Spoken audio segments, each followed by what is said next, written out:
Take y'all off, bro. 1 minute, I'm gonna take y'all off real quick. Don't go nowhere. Good afternoon. Good evening. Good evening. Great evening, man. Great evening.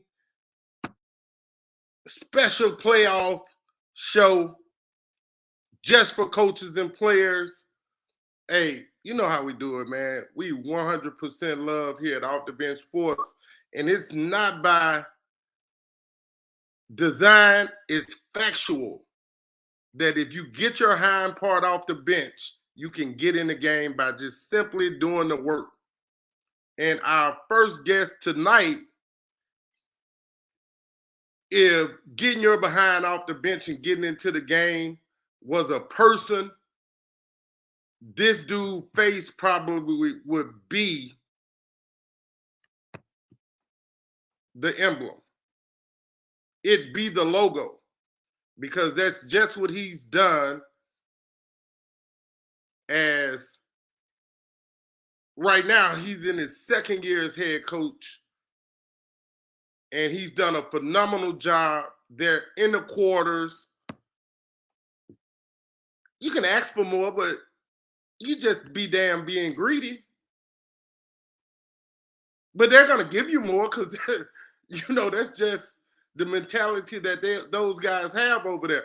Hey, so Prep News family, please help me welcome first Crescent City Christian School Pioneers head boys basketball coach, Brandon Russ. B. Russ, what's up, baby?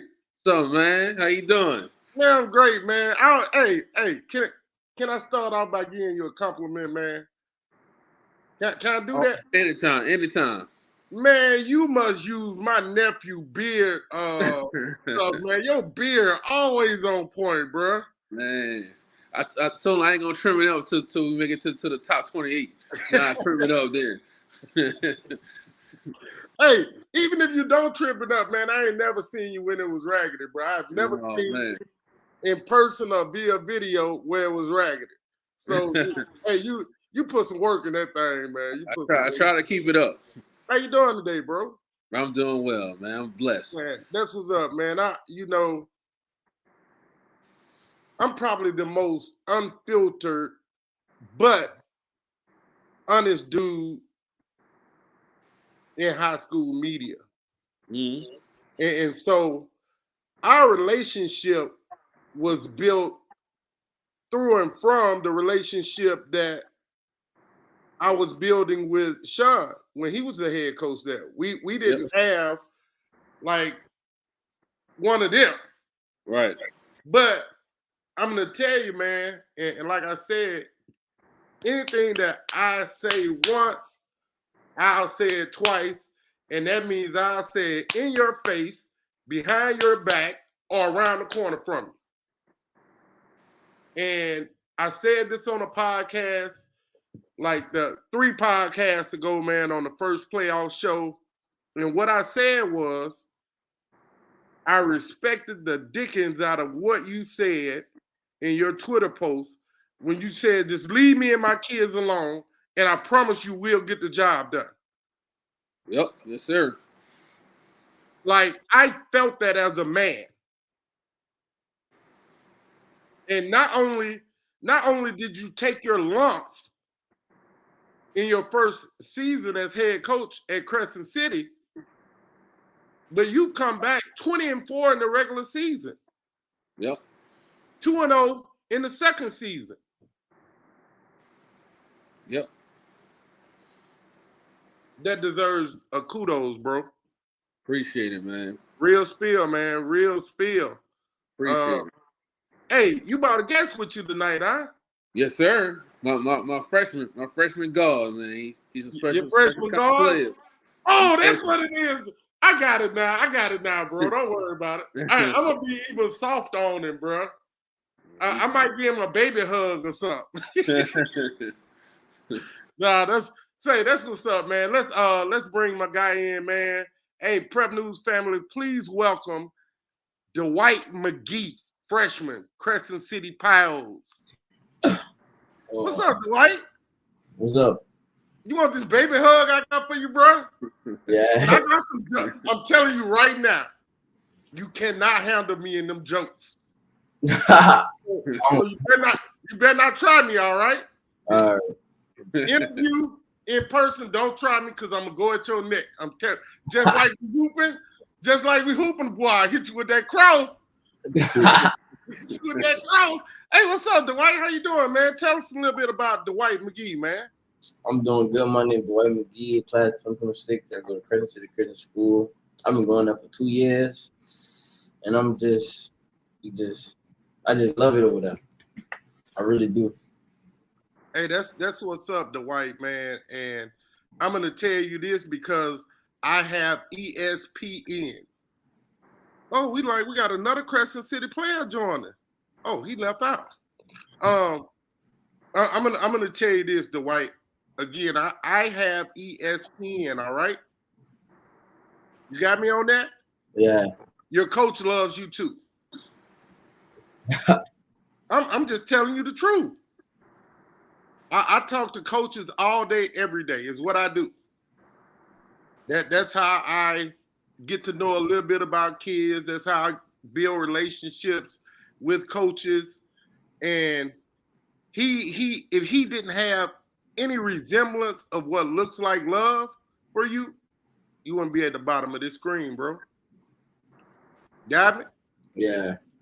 How is your initial freshman year been? My initial freshman year, I think my freshman year been going great as of right now. Yes, my freshman year been going great. The whole year. Man, I don't know what it is, Coach B. I like this little dude, man. He got a little sauce with him, huh? Oh yes, yeah. Got a lot of sauce with him. Hey, so Dwight, let me ask you this right here. When you found out that you had an opportunity to lead a varsity basketball team, what kind of emotion did that bring? Like it brought like it was at first it was very like hard on me when Coach B even told me that I was gonna be the leader of this varsity team this year. It was very hard.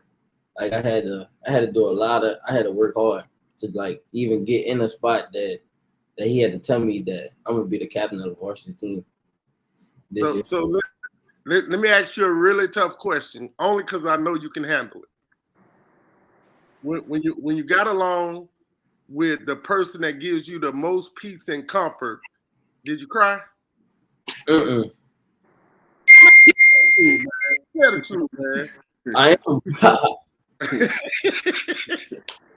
No, I'm just teasing with you, man. I would have cried me because again, I played at the best high school in the country, and it was just something about putting on that maroon and gray, man. Like when we at Washington, man, when we put on them uniforms, man, we truly played for our parents. We played for the name on the front of the jersey, and we played for us, man. Like we played with a special group of dudes, bro. They were like that. What's that like for you when you go in your locker room on game day and you put on your uniform and you don't tell me you ain't did this because I know you did.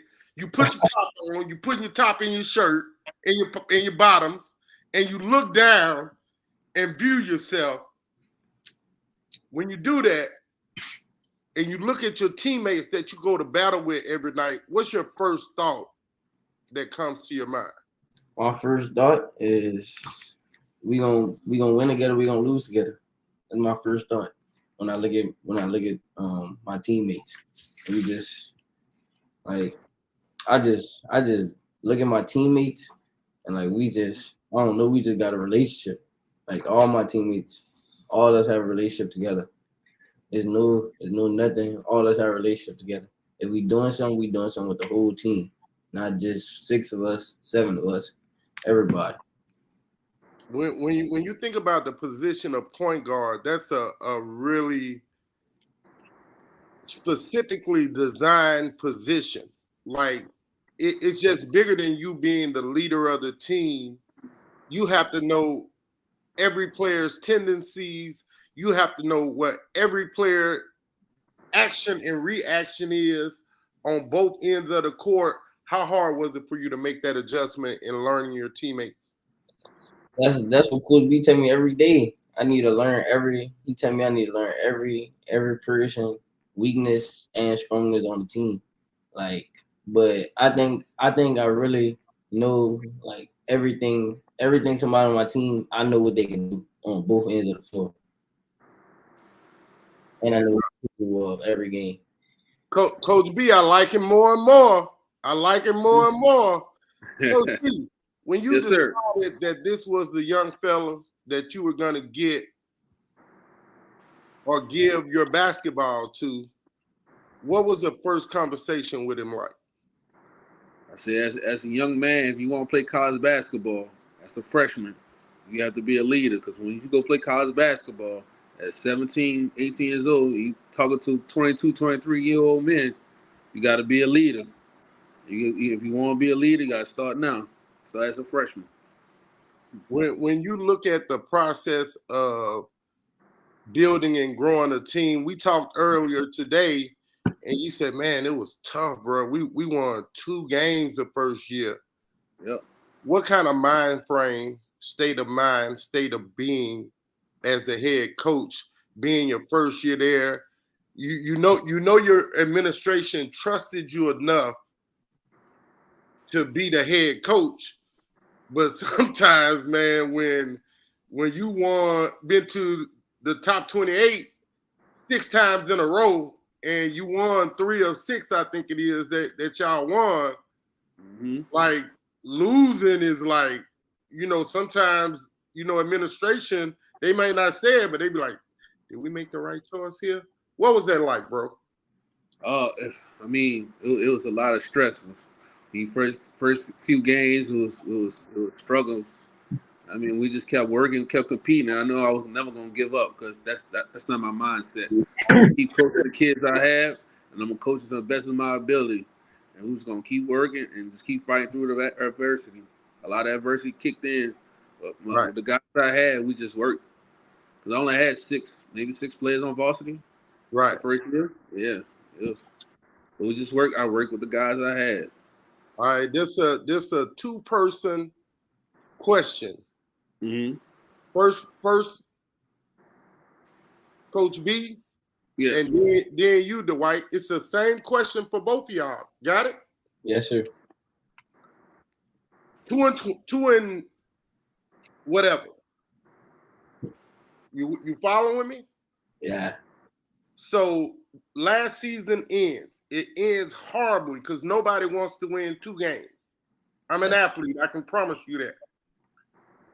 Season ends. You guys go into skill development mode. What's the first thing that you guys work on, and how hard was the pushing? At first, when we first got in there, slow down. Boss got to go first. So after the season end, I brought all my guys in the gym. I like, guys, there's no more. We're not gonna happen what happened first year. It's grind time. So I gave him a little break. Got in the gym, started weightlifting, condition work, individual work. We did a lot of skill work. Try to build a chemistry with all my guys in the gym. That was the first thing, trying to build chemistry, because I knew it was a lot of new faces. So that's the first thing we're trying to work on, was building chemistry. And then once we started summer league, I seen the way they were playing against teams, and I was like, this group got a chance.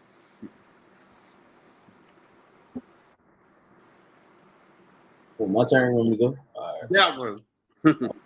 So when the season first ended, we walked in the gym, we circled up, we started talking. Coach B said he gave us a break. After the break was over, we got in the gym every day.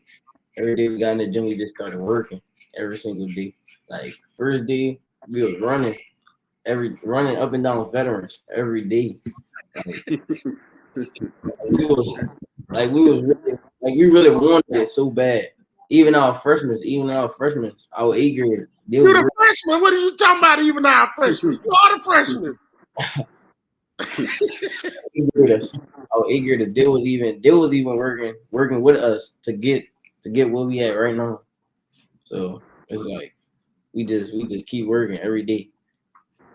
Hey man, I'm gonna tell you, man, it's not a lot of young dudes in this game that we love, man. It's not a lot of dudes, even upperclassmen that have the mentality for what you don't even understand what you just said, do you? Like you really just spoke outside of yourself as if you're a junior or a senior or upperclassman leading a bunch of young kids. But in actuality, you're the same as them. What makes your confidence so high? And I didn't hear arrogance. I didn't see uppity. I didn't hear uppity. I heard a young man that has pulled in and like just grabbed and held on to all the things that he's been being taught since 8th grade. Yeah. Where that mentality come from? That mentality that's just in me. Like I don't know. I don't know where it's from. I ain't gonna lie. I don't know where it's from. I ain't gonna lie. Can I ask you another personal question? Yeah. On a scale of 1 to 10, 1 being the least, 10 being pretty damn good. Like you like it a lot. You know, you love it. You know, it's absolutely everything, whichever way you want to paraphrase it. How much does basketball mean to you? Hey. I'm talking to the little guy named Dwight McGee. Look like he about 5'7". I'm like 5'9", 5'10". Oh, okay. You doing what college coaches do. Come on, answer the question, my guy. You say a scale 1 to 10? Yeah, 1 to 10. I would have told you 20, but I know you just said 40 or 60. So I'm gonna just go to 10 and let you put it the number where you want it. Basketball means everything. At 51, man, I know I look 35. at 51, basketball is still everything to me, man. And like, I was a better football player, but when that basketball got in my hand, it was like I wasn't being outworked, I wasn't being out hustled, and you weren't tougher than me. I already knew because of what I endured growing up as a young kid that you weren't tougher than me. When you have a brother that's been 6'4" your whole life, and people say my hands are pretty big, his hands all my life felt like they were twice as big as mine. And in the toughening up process, he was like pow pow, like he never stopped. Like, how do you not be tough when everything around you says, hey, in order to be good at this game, you have to have a mental toughness? How do you intertwine means put it together into your basketball game?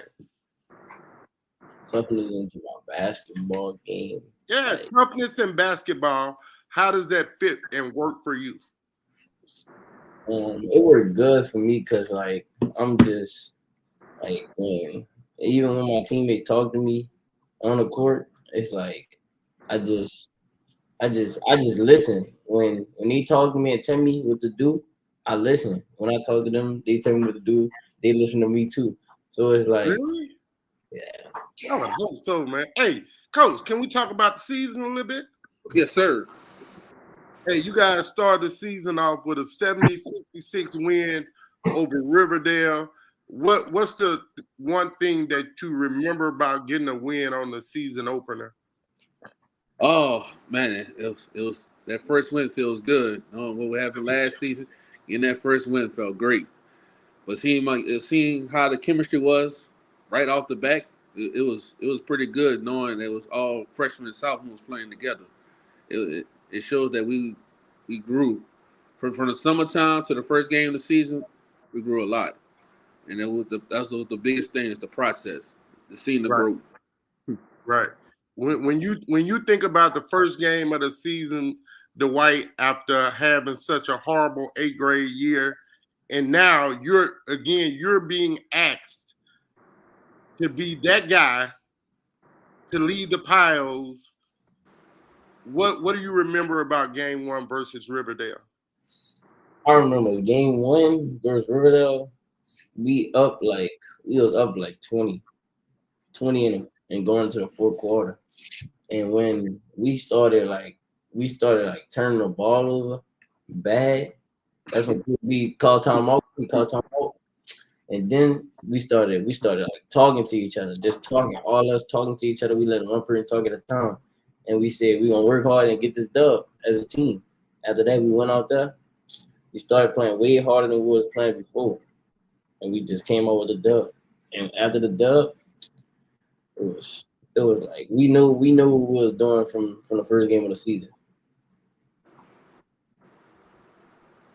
Riverdale, Marpaw, Pope John Paul II, and then you guys get a real test. Because Huntsville is like that. No, it's real spill, dog. Huntsville has ever since. God, dog, what's Huntsville coach name? Shoots. Coach Youssef? Yeah, Coach Youssef. Ever since Coach Youssef got there from East St. John, he's turned that program around, and they've been butter. You know what butter means, right? Right, Dwight? Yeah. I'm telling you, if you don't know Huntsville like that. Yeah, Huntsville like that. Yeah, shoot. You ain't see it when you was playing them? Or was that 63-50 win that invincible? I seen the first time we played them. We played them in summer league before. Oh, so in summer league you saw the dog in them, but not so much because from June to late October, November? Yeah, November. It was Thanksgiving tournament. Okay, so y'all went participated in the Huntsville tournament. Yeah. Okay, so from June to November, your confidence in your ability to compete and create a win grew that much? Yeah. I can't wait. I'm telling you, I cannot wait. I hope that God shows me grace, favor, and mercy to where I can be able to see you with my own eyes in the future.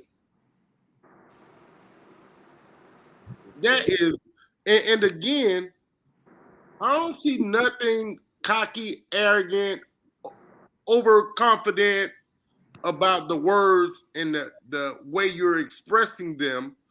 Like, you're supposed to believe in you. Coach, I think you got a good one here, man. I think you got to keep him. I think you got to keep him. He's special. Can I borrow him for a couple hours? I need him back for Friday. Okay. So I'm gonna let you keep him this week because I'm in the 8th, and I don't know if I can get there in time to see if he tough on that block, Coach. So I don't know if he there yet.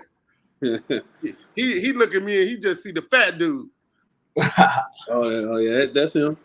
He look at me and he see the fat dude because he see them big old puffy cheeks and stuff. But yeah, he do that to me too. Oh, what?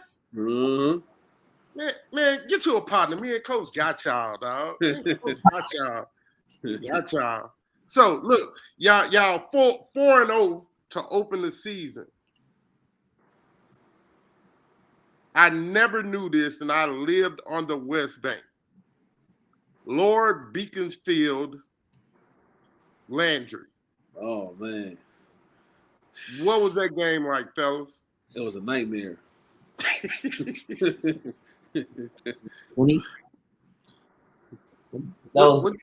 You mumbling, Dwight? It was a tough game. We just came out. We came out flat. We didn't play like us, but that was our first really tough tough loss. After we really lost to Landry, we got in the gym and started working. Let me ask you this. I'm give this question to Coach because this is a coach question. Coach, you think after them starting off 4-0, then beating a really good Huntsville team, do you think they went into the game against Landry overconfident about their abilities? I think Landry had a good game plan. They did a lot of trapping on us. They got the ball out the right hand and make other players try to score the ball. I think we didn't finish well. We didn't score well. I think our inconsistent it showed. Our youth showed that game. What was that you just did, Dwight? We didn't shoot the ball how we used to shoot the ball. You can't shoot anyway. Look how you got your hand curled up.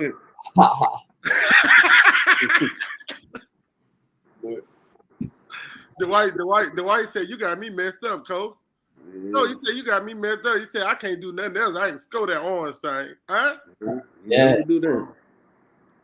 All right. So we look at LB Landry. We going down the schedule. I think another team that has a lot of athleticism, guys that really get after it. They're well coached. Donaldsonville. What do you guys remember about the Donaldsonville game? This is a build to Dwight. Huh? This is a build to right here we're doing. Yeah. But it was intense. It was like a playoff game. It was very intense. It was scrappy. They actually play. They play hard. They play hard. I mean, they picked up 94 feet the whole entire game, non-stop. Ain't stop pick up. We picked up 94 feet too, though. We picked up. That's what Coach Lionel Gilbert is, man, at Donaldsonville. He expect your best. Yeah. He expect your best. So and again though, bro. So watch this right here. I say this all the time. You want to play tough games early so you can play games late. Yep. That makes sense, Dwight? Yeah. So next year I want to see Washita. We're gonna get there later, but Washita Wiseman. Go to the Belton Williams Classic. Go to the Don Redden. We going everywhere next year. Everywhere? Everywhere, playing everybody. Man, I like this kid, man. No fear. Now look, I want to pause the interview for a second, just to ask you a question, Dwight. See how much you've been paying attention. What's the greatest high school in the country? It was the greatest among Vert. Wait, what? You say you went to the greatest high. You say you went to the best high school in the country.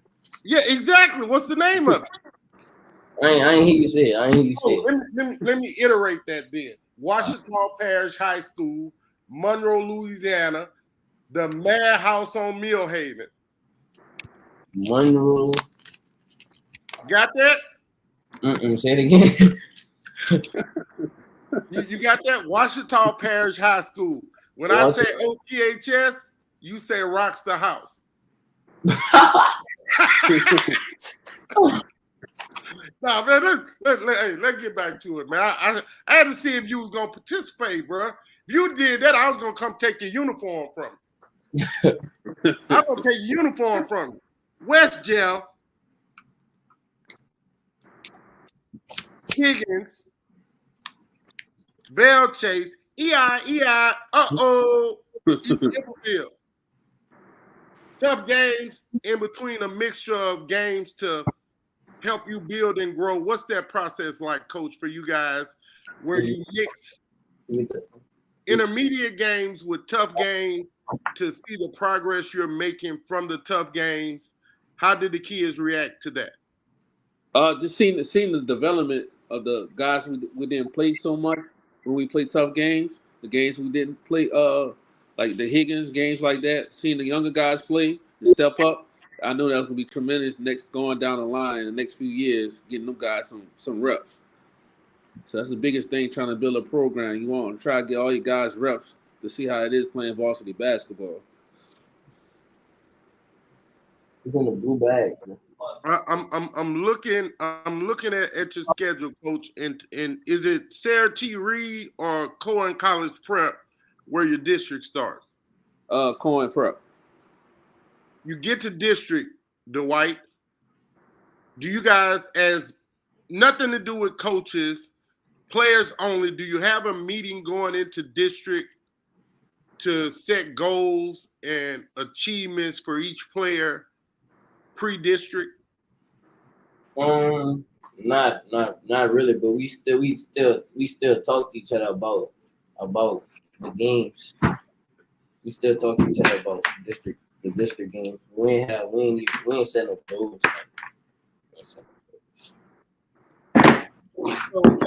as a captain, as one of the leaders on the team, did you personally set goals for yourself? Yeah, I said goals for myself before the season started. What was that like? It was like hard because the goals I set was like very hard. I was like getting my teammates like I really ain't usually get my teammates involved in the game, but now I'm getting my teammates touches. I know every last one of my teammates could hit an open shot, so it's like I just.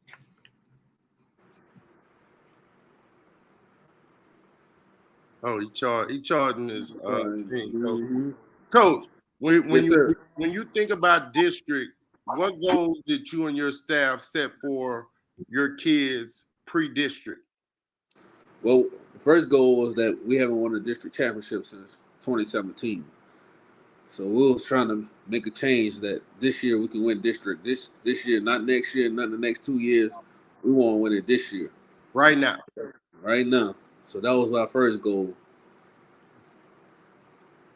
How did that work out for you guys? And they played with a chip on their shoulder every game. Every game they came with a chip. That's what they wanted. They wanted this district championship as bad as I wanted it. Where'd you guys finish in district?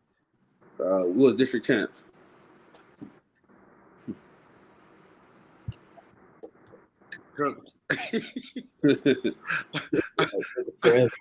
I swear I'm gonna give you an 8-piece when I see you, Dwight. Dwight, be ready. I'm telling you, catching an 8-piece. Don't mock me. Don't mock me. Who you keep looking at? My our other freshman on our team. He scared? Tell Tell the truth. He ain't scared. He looks scared.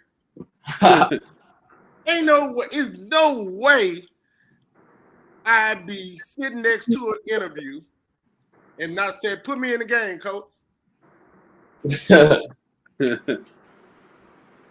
So, man, I had this thing just open and it closed that fast.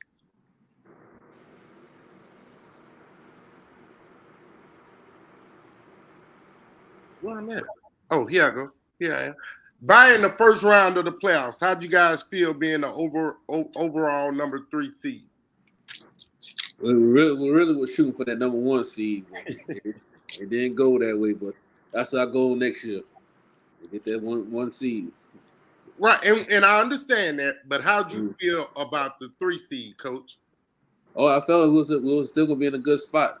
Having a bye, we're still work on things, see who opponent will play, and get ready for them. You get the bye.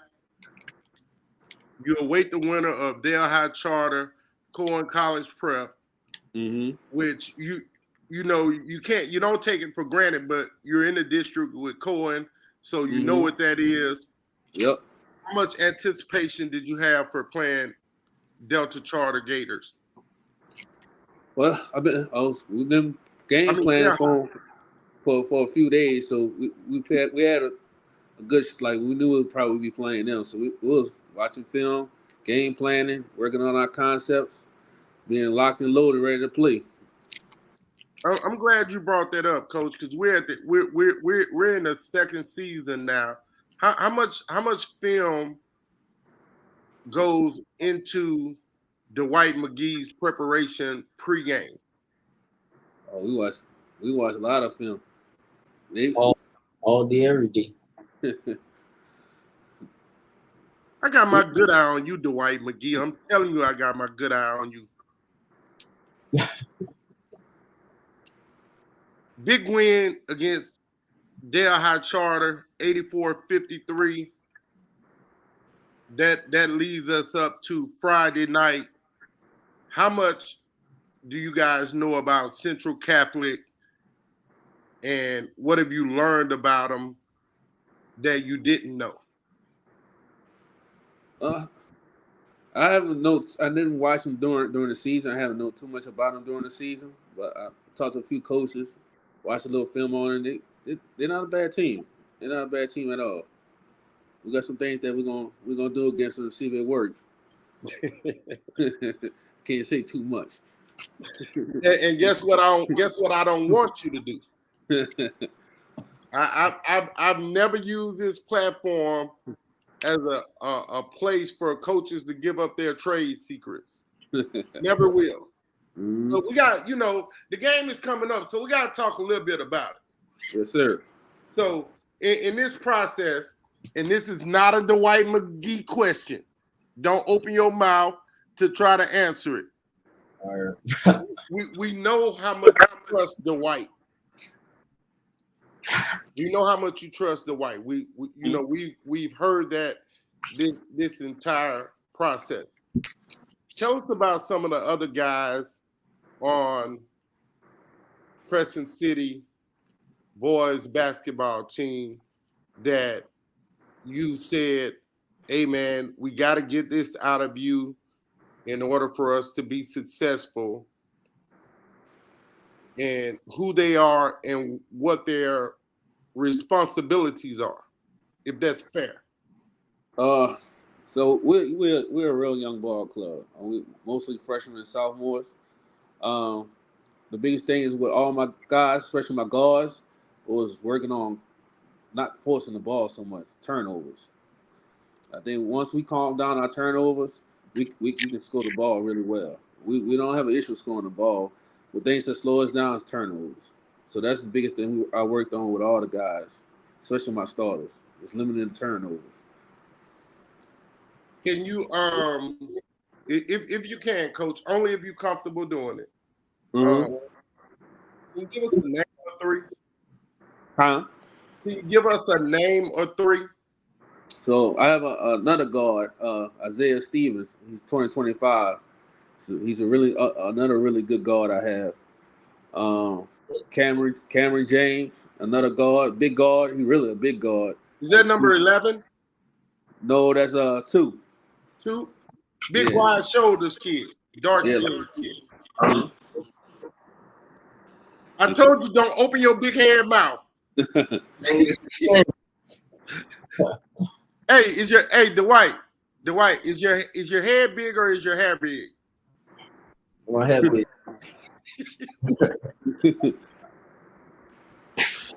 I'm bald, Dwight. You can't tell no hair jokes on me. He like a Who that? Oh. Hey, bro, tell that dude if he ain't in the camera, he can't try to crack no jokes. Go at his neck too. I can't even go at you the way I want to right now. Dwight, man, I thought. I ain't even seen nothing. All right, let me ask you this then. Since you so smart, what came first, the ball or the rim? The ball. They come at the same time because one don't work well without the other one. You got to be able to put the ball in the rim. No. It really do though, because you can have a ball and just dribble the ball outside every day and really. Technically, it wasn't a basket though. It wasn't a rim though. Technically, it was a peach basket. All right. So, hey, Coach. Yes, sir. I never tell a coach and his team good luck. You know why? A prepared coach and a prepared team is way better than luck. Yep. And from everything I've heard, I promise you, the one of the toughest teams at a small school that I've ever seen, and I adore their coach, and I adore the way he teaches his kids to play, is David Thibodeau out of Lafayette, Louisiana, head coach Vincent Hicks. Oh, I know him. Good guy. Yes, sir. Coach, you have just joined that list of prepared toughness. Appreciate that. You can check that off.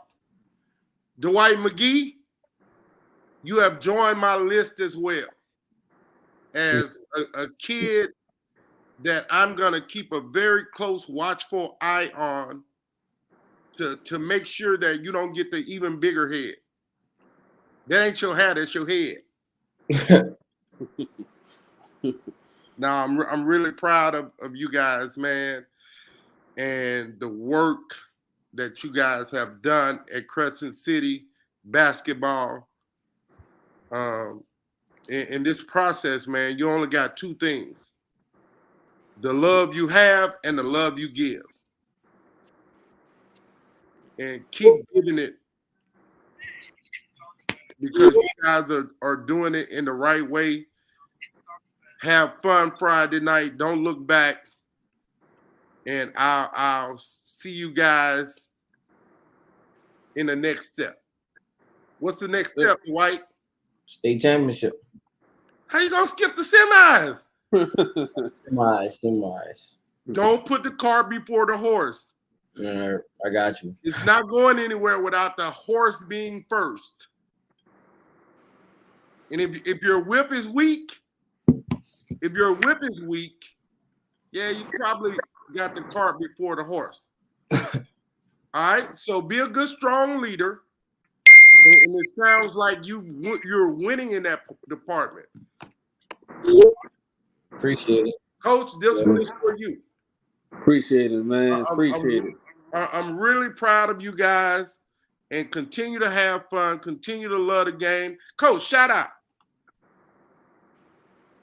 Man, I want to shout out the whole Crescent City for the support and love and care. They've been behind me, my players.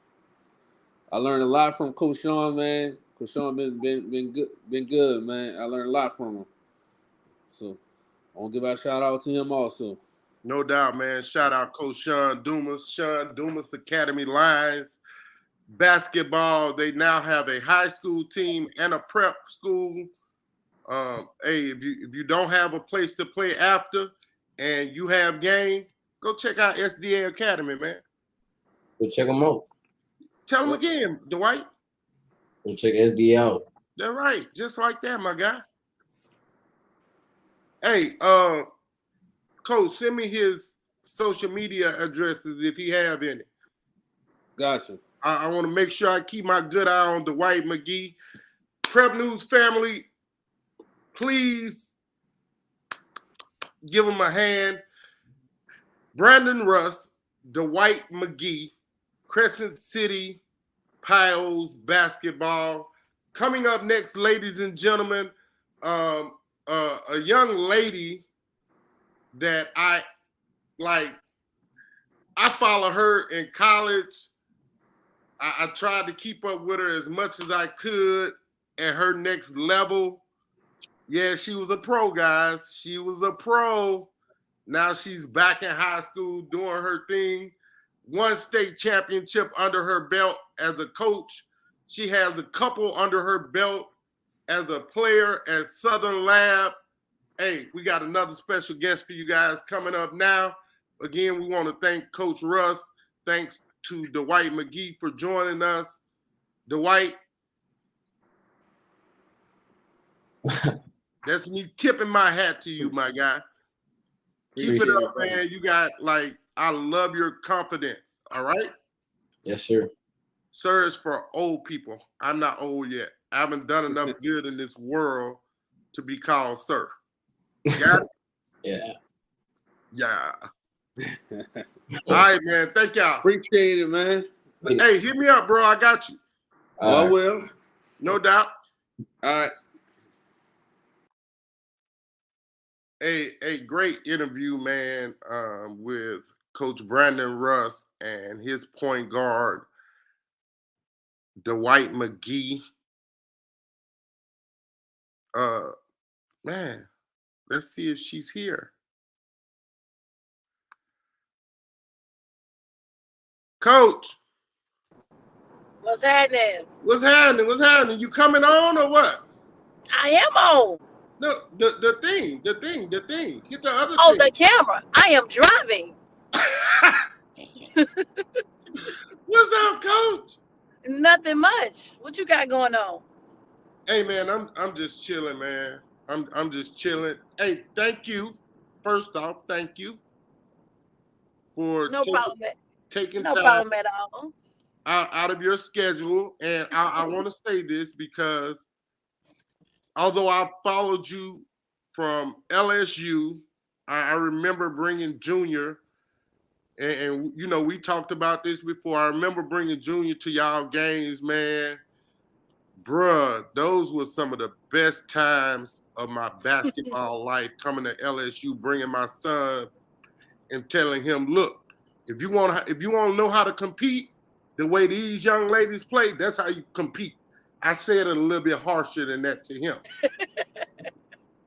Of course you did. And then one day you showed back up and you were the head coach at your alma mater. Right. Talk, you know, hey, we talked about it before, but I love hearing this story. Tell me about it again. I mean, long story short, I would come back while I was playing overseas. I would come back and forth. When I would come back home and work out, I would come back, see the girls that Coach Combs had, and I would help, and he would have me talk to the girls, and I would practice with them, whatnot.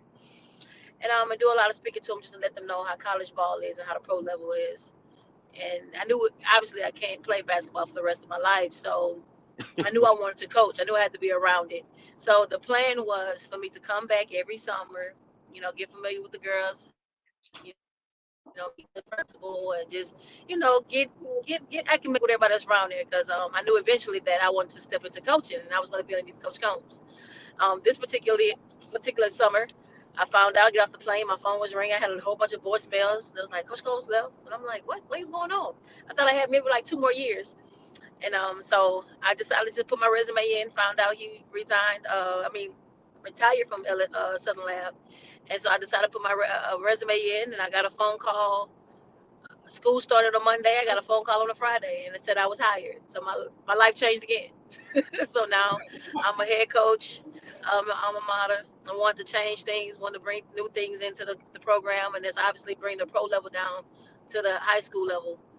Because I know that I almost got caught up in the midst of not understanding how the college level works. I was ready for 5 a.m., 5:30 morning practice. Coach Holmes did that for us, but actually running the mile wasn't something that I wasn't used to. And I don't want these kids to get to college and be uncomfortable because they never was introduced to certain things. So my goal was to bring those things down to the high school level so they can get a taste of it, so they can understand when they get there. It's gonna be the same thing. The intensity may be, a little bit higher, whatnot, more reps, and whatnot. So, but thus far, I can say it's working. So the kids understand my coaching philosophy and what I want from them, and so that's how I was able to win a state championship last year. Looking to win another one this year. So we'll see how that goes. Yeah, we not that far yet, Coach. We not that far yet. We not that far yet, man.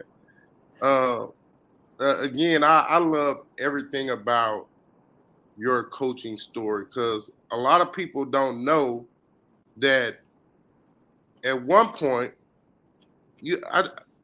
and it's just my interpretation. Tell me if I'm wrong because I've been wrong before. I'm not afraid of being wrong. But at one point early in your coaching life, head coaching life at Southern Lab, you were extremely frustrated. Yes. I went without 2 years without a team. I mean, who knows for Southern Lab program. So that was definitely frustrating for me. And so, with the help of the village and the community and my administration, we were able to get the program back up and running, and we're here now. How much work? Because when you don't have a varsity team, you lose eligibility within the LHSAA. Hmm. The process of getting girls, and not saying that with your name that it was hard, but it was a little hard to go out and find girls that were qualified to attend Southern Lab, and then you don't know what their IQ, skill set development, growth. Um, a lot of them, you don't know how tough they may or may not be. And that 2 year process of getting back to varsity basketball, what was that like for you as a head coach? It was tough. It was definitely tough. But I think what happened, I just took advantage of an opportunity that I had. And the opportunity was that we had to sit out just that what 1 year. So that 1 year I had, we worked. We worked. I had to lay down the foundation, lay down philosophy, lay down everything quick and fast, and explain to them. In the process of me doing it, I didn't hide it. The kids knew exactly what I was doing. They knew the goal. They knew every step. They knew every level.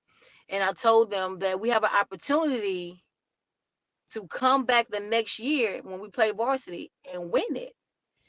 And of course, they looking confused, like, "Oh, coach," like, not really worrying about it at that time because we obviously had to play JV. So when that varsity year rolled around and we're rolling, and they look at the schedule and they see how tough the schedule is, and they're like, "Wait a minute, we do have a chance to win state." So that's when we kicked into another gear. But all it was, like I said, it was difficult. But I just had to throw a lot of stuff at them at one time. And I told them normally other schools, they have time to rebuild. No, we have time too. But I told them we're not going to pass up opportunity. So last year it was opportunity and not passing up on opportunity. You can't say whether you decide to play basketball for your career or whatever career you decide to go on. If you have the opportunity, you're just gonna wait because you hear that you're too young, or you're not ready yet. You don't have this certification. Does that mean you don't go after the job?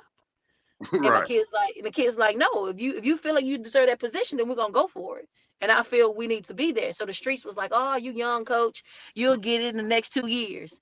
Next 2 years? Oh no, I have an opportunity to win it now, and that's what I'm gonna do. So we took advantage of the opportunity, and the kids worked hard, and it wasn't easy. They'll tell you it wasn't easy. Um, Late night practices, they leaving frustrated, I'm leaving frustrated. So we all worked together at the end of the day and got it done, and they understood that what we had to do and how we had to do it, the time that we had to do it in, and then once we did win, you know, they don't understand that there's another bullseye on your back. Like, we're not one and done. So now everybody's like, "Well, how you come in and win 1 year and this and that?" And so I told them, I say, now the bullseye is a little bit bigger. And so the schedule got tougher. So they looking at me like, "Coach, yeah, we got to turn up a notch. We won one. Are we satisfied with one?" And they was like, "No, we're gonna keep rolling." So this train gonna keep on rolling. Hey, every time you go too far ahead, I'm gonna go backwards even further. So look, coach, real spill. I've met and talked to a lot of coaches, and every coach that I've met and talked to and talked about their process, every last one of them have said that they have go-to coaches that when they get into a tough part of their day and they just need some motivation, or some tough love from a friend, they have XYZ to call. Right. For me, that person was my sister because she always keeps it a buck with me. Hmm. Who is that person for you? Oh, it's just a person. It's persons with an S. I mean, man, I cannot do this by myself, and I will let that be known. Um, I'm all about, calling, Tamika Johnson, Rashante LeBlanc. Those are my teammates that I had at Time LSU. out, time out, time out, time out, time out. I be calling T2, man. She's so cool. Like I like, and I know the first time I called her just to chop it up with her when she was at McKinley, I was scared as all get out because this Tamika Johnson. And then she answered, and then she remembered who I was. So you excited? Bro, was I? Like I texted her like a month ago or something, and she been out of high school. I think this is her second year out of high school, and it was like she responded. Right. She responded, and I was like, I was messed up again. Like I love Tamika Johnson. Like that again. Like you guys were pros, man, and Hmm. I'm just a little high school media dude. Like, Well, you see exactly how you feel. That's how our relationship is. So, she'll call and it'd be crazy. I mean, we be in sync. So as soon as I'm like, man, let me call her today, and I'll call her. I'm like, I can't wait to see you having that practice. And the next thing you know, we were like, that's the same thing I'm going through. So it's crazy. Like every time we talked about something, that we need like advice on something, she was like, oh, she just went through it either the week before or she's going through it at the same time. And we put our heads together and we figure out and we're like, hey, you try this and I'll try this and we'll come back next week and we'll meet and see what happens. So again, Tamika Johnson, Rashante LeBlanc, Crystal Huggins, well, Flowers now, Crystal Flowers. I mean, again, I can't do it by myself. So anytime. I gotta say this though, Coach. I gotta say that Crystal don't never do right by me.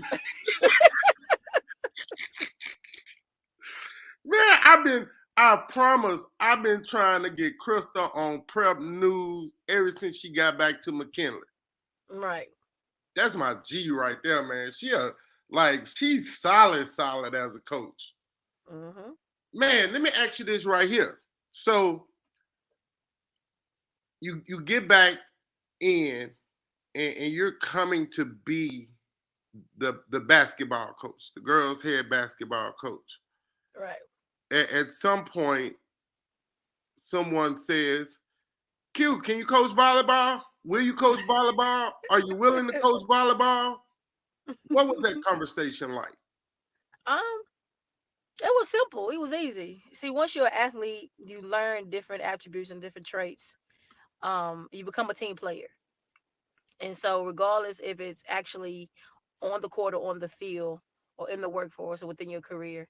So it didn't matter. The school needed me to step up and, help do volleyball. And I didn't have a problem with it. Again, that's just the athlete that I am. So being a team player, because at the end of the day, it's just not about me. It's about the school.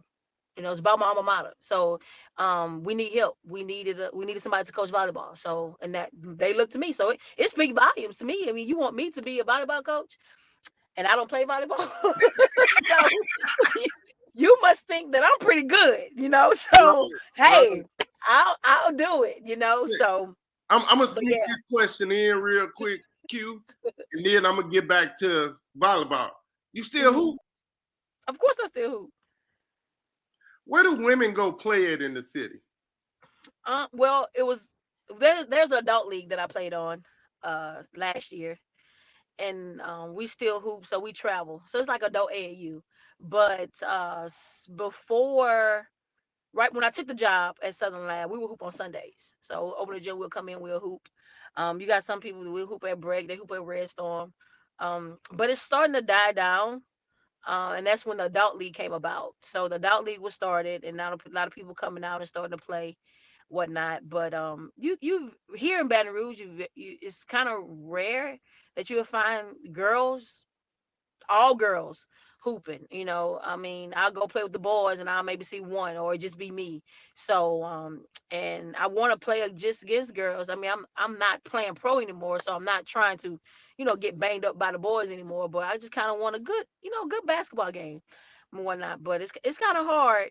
You know, people have their livelihood, their career and whatnot. But on Sundays, it used to be able to call the girls, and it'd be like 20 girls, and we would run the floor for a while, for a good month or two, and then it died down. COVID hit, that happened, and then a few of my friends just asked me about it the other day. How you gonna get Sunday runs back up and running?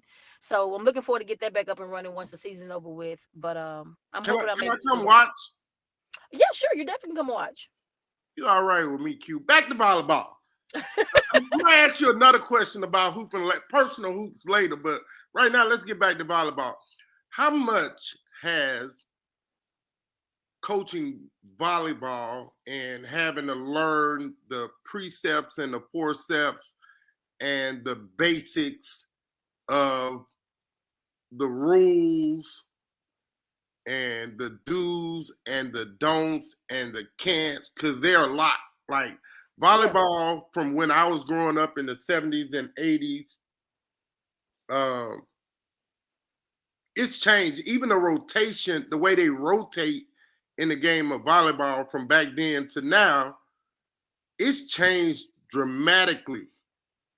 And how much has having to be patient in learning the game yourself to be able to teach it, how much does that help you, not just as a basketball coach, but as in your overall everyday life of learning I to mean, be patient? I mean, you know, you have to be patient, you know, especially in your adult life. Then you know you have kids watching you, so you're trying to teach them how to be patient. You can't, you know, be ready to jump on everything that happens. Sometimes you have to be patient and wait. Sometimes let things play out, or wait a day before you react, or wait a day before you make the adjustments, fix the situation, or try to fix the situation. So I wasn't doing it by myself. At the time I had Coach K, so she was there. So I learned a lot from her, and just watching her do club volleyball, just watching her move and the way she does things, I picked up on it real quick.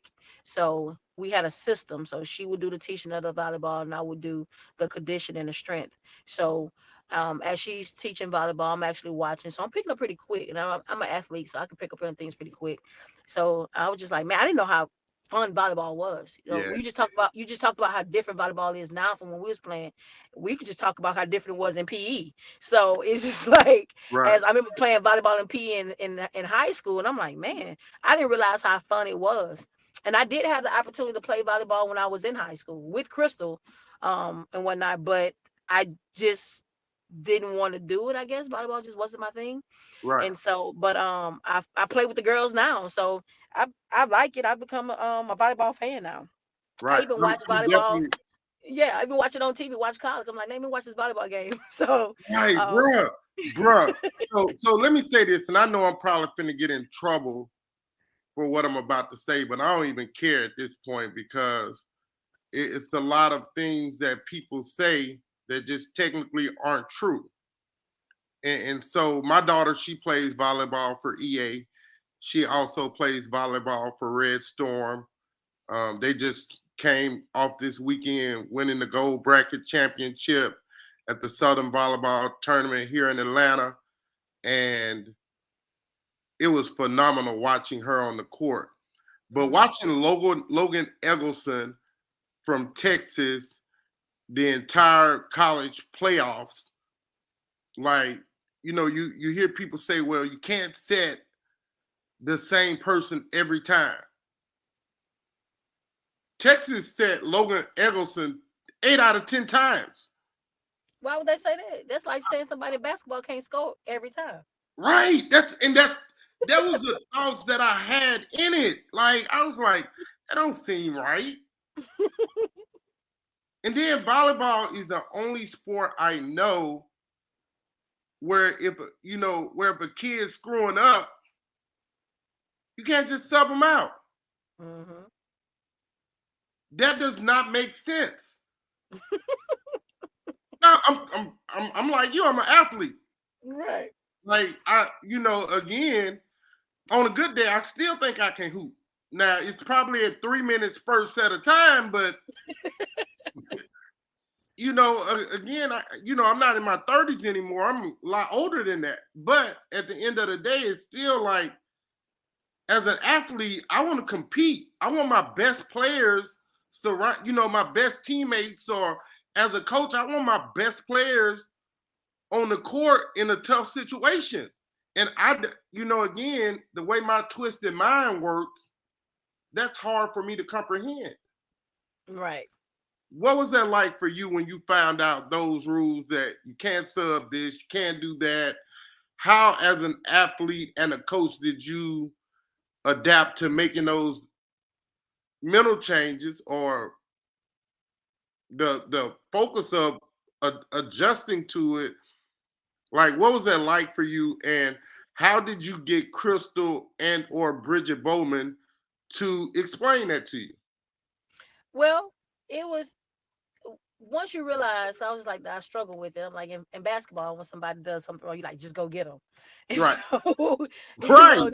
they'll run up and they'll go. And so, as I'm learning the game, you like, well, wait, the rotation, you want to wait till they get to the front line, or they forced to play back. So it was just, it was confusing at first.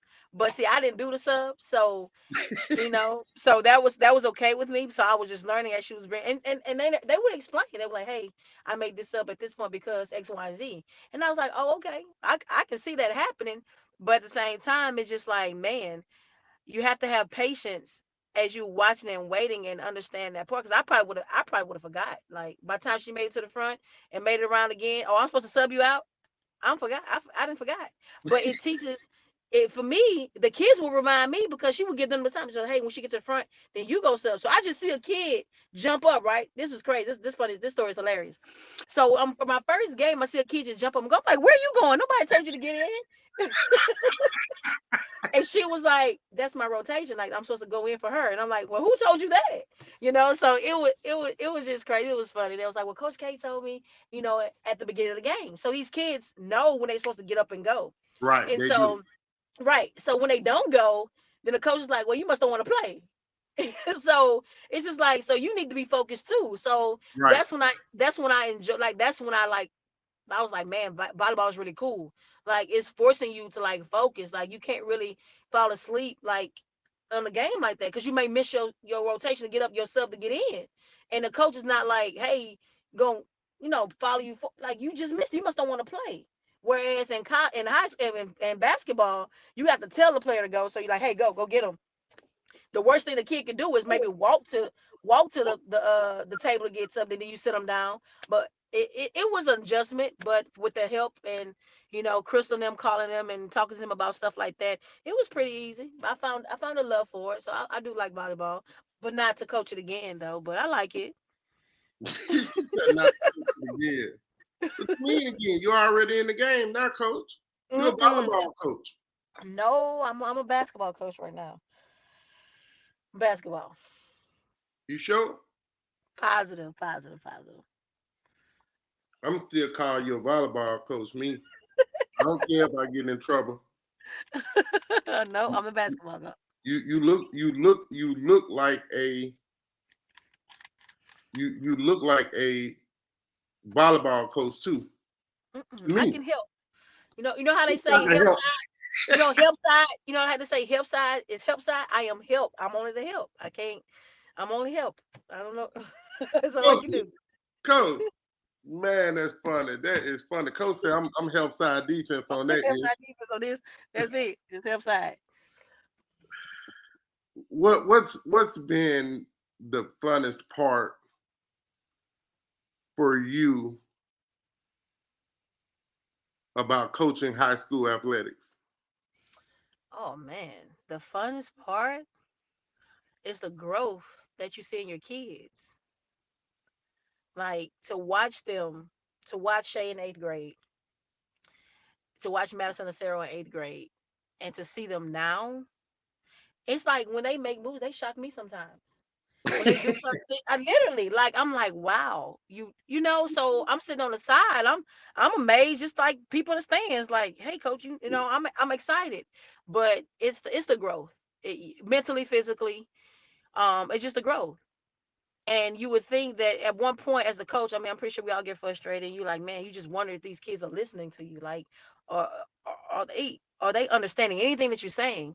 And then at that one moment, whereas in the interview, whereas them, you hear them talking to somebody else, and you hear them speak, and you like, dang, I guess they do get it, and that brightens my day. That makes me smile. That makes me happy, and it just tells me to keep pushing, to keep planting seeds, because they are getting it. Probably not as fast as what you would think, or they may not show it as often, but they do get it, and they do understand, like I say, what I'm trying to do and how I'm trying to better them, whether they're going to continue to be an athlete or whatever career they decide to go on to, that the game of basketball will prepare you for those moments in your life.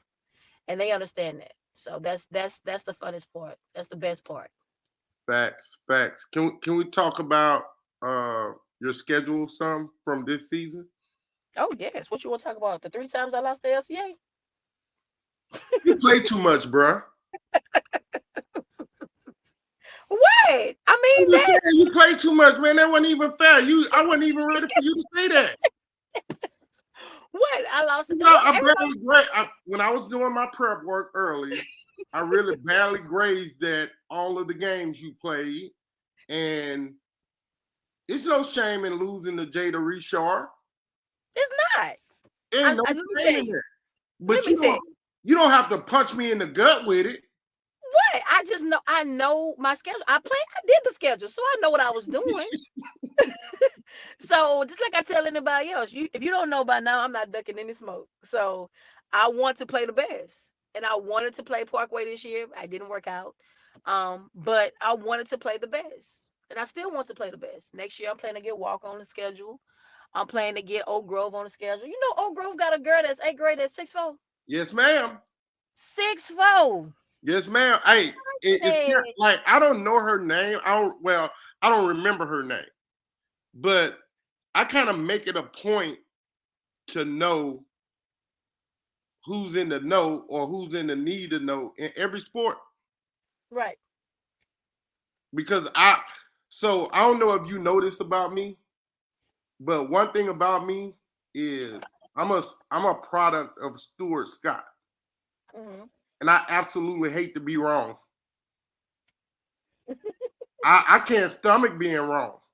Mm-hmm. If I'm wrong in this athletics thing, it makes me feel stupid, and I'm far from stupid. Right. Like, it really makes me feel stupid.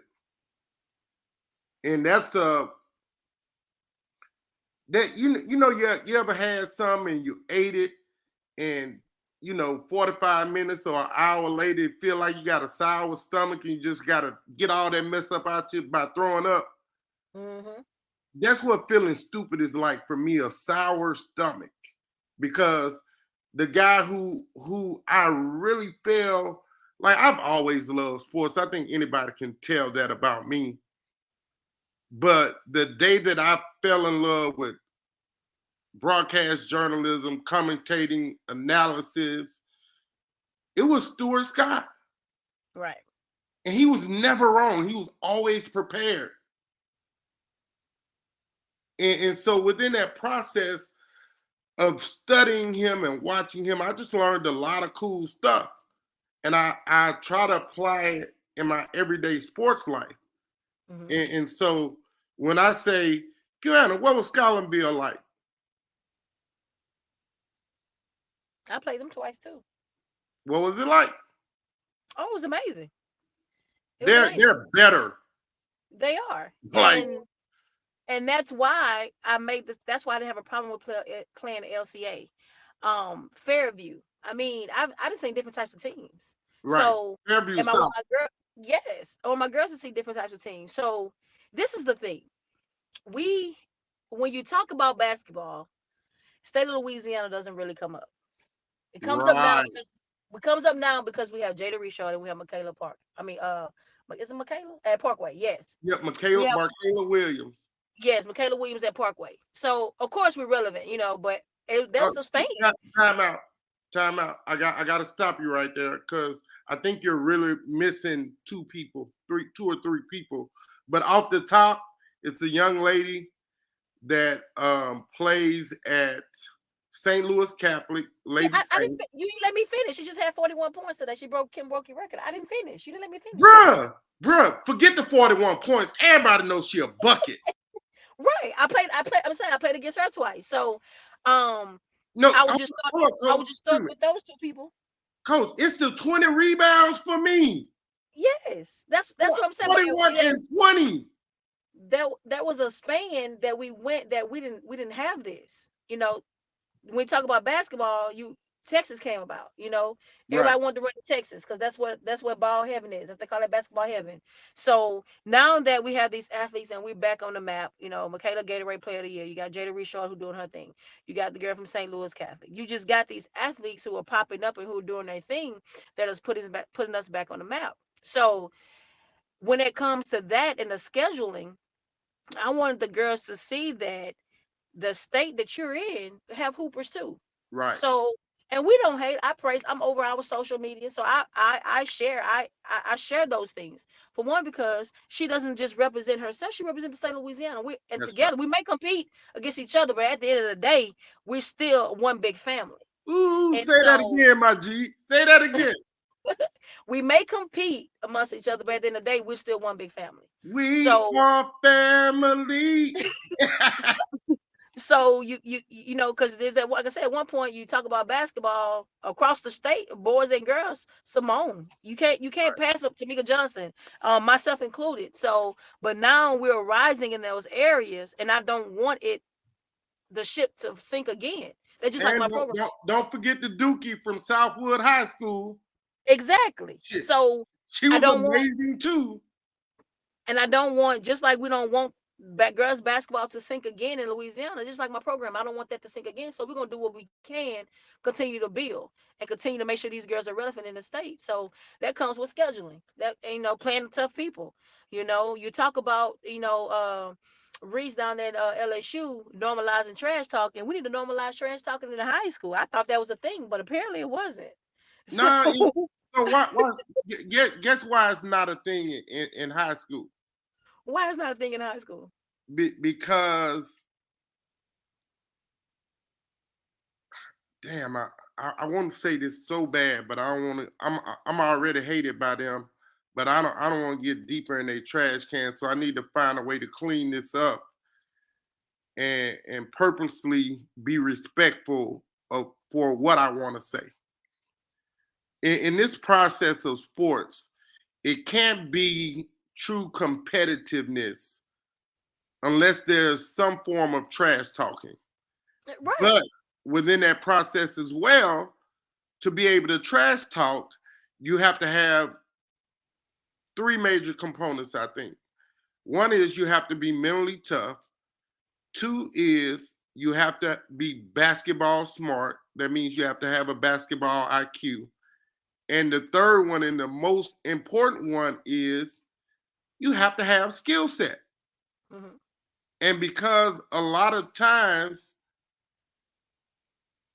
people have one and don't have the other two, or people have two and maybe don't have the third component, which is skill development, they just rather not say anything. And again, that when you put your foot on a player's neck for one thing,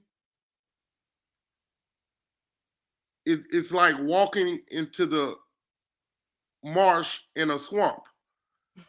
Like you can only do one thing: stagnate and drown. Mm-hmm. And that's why the game is, you know, the girls' game is slow growing.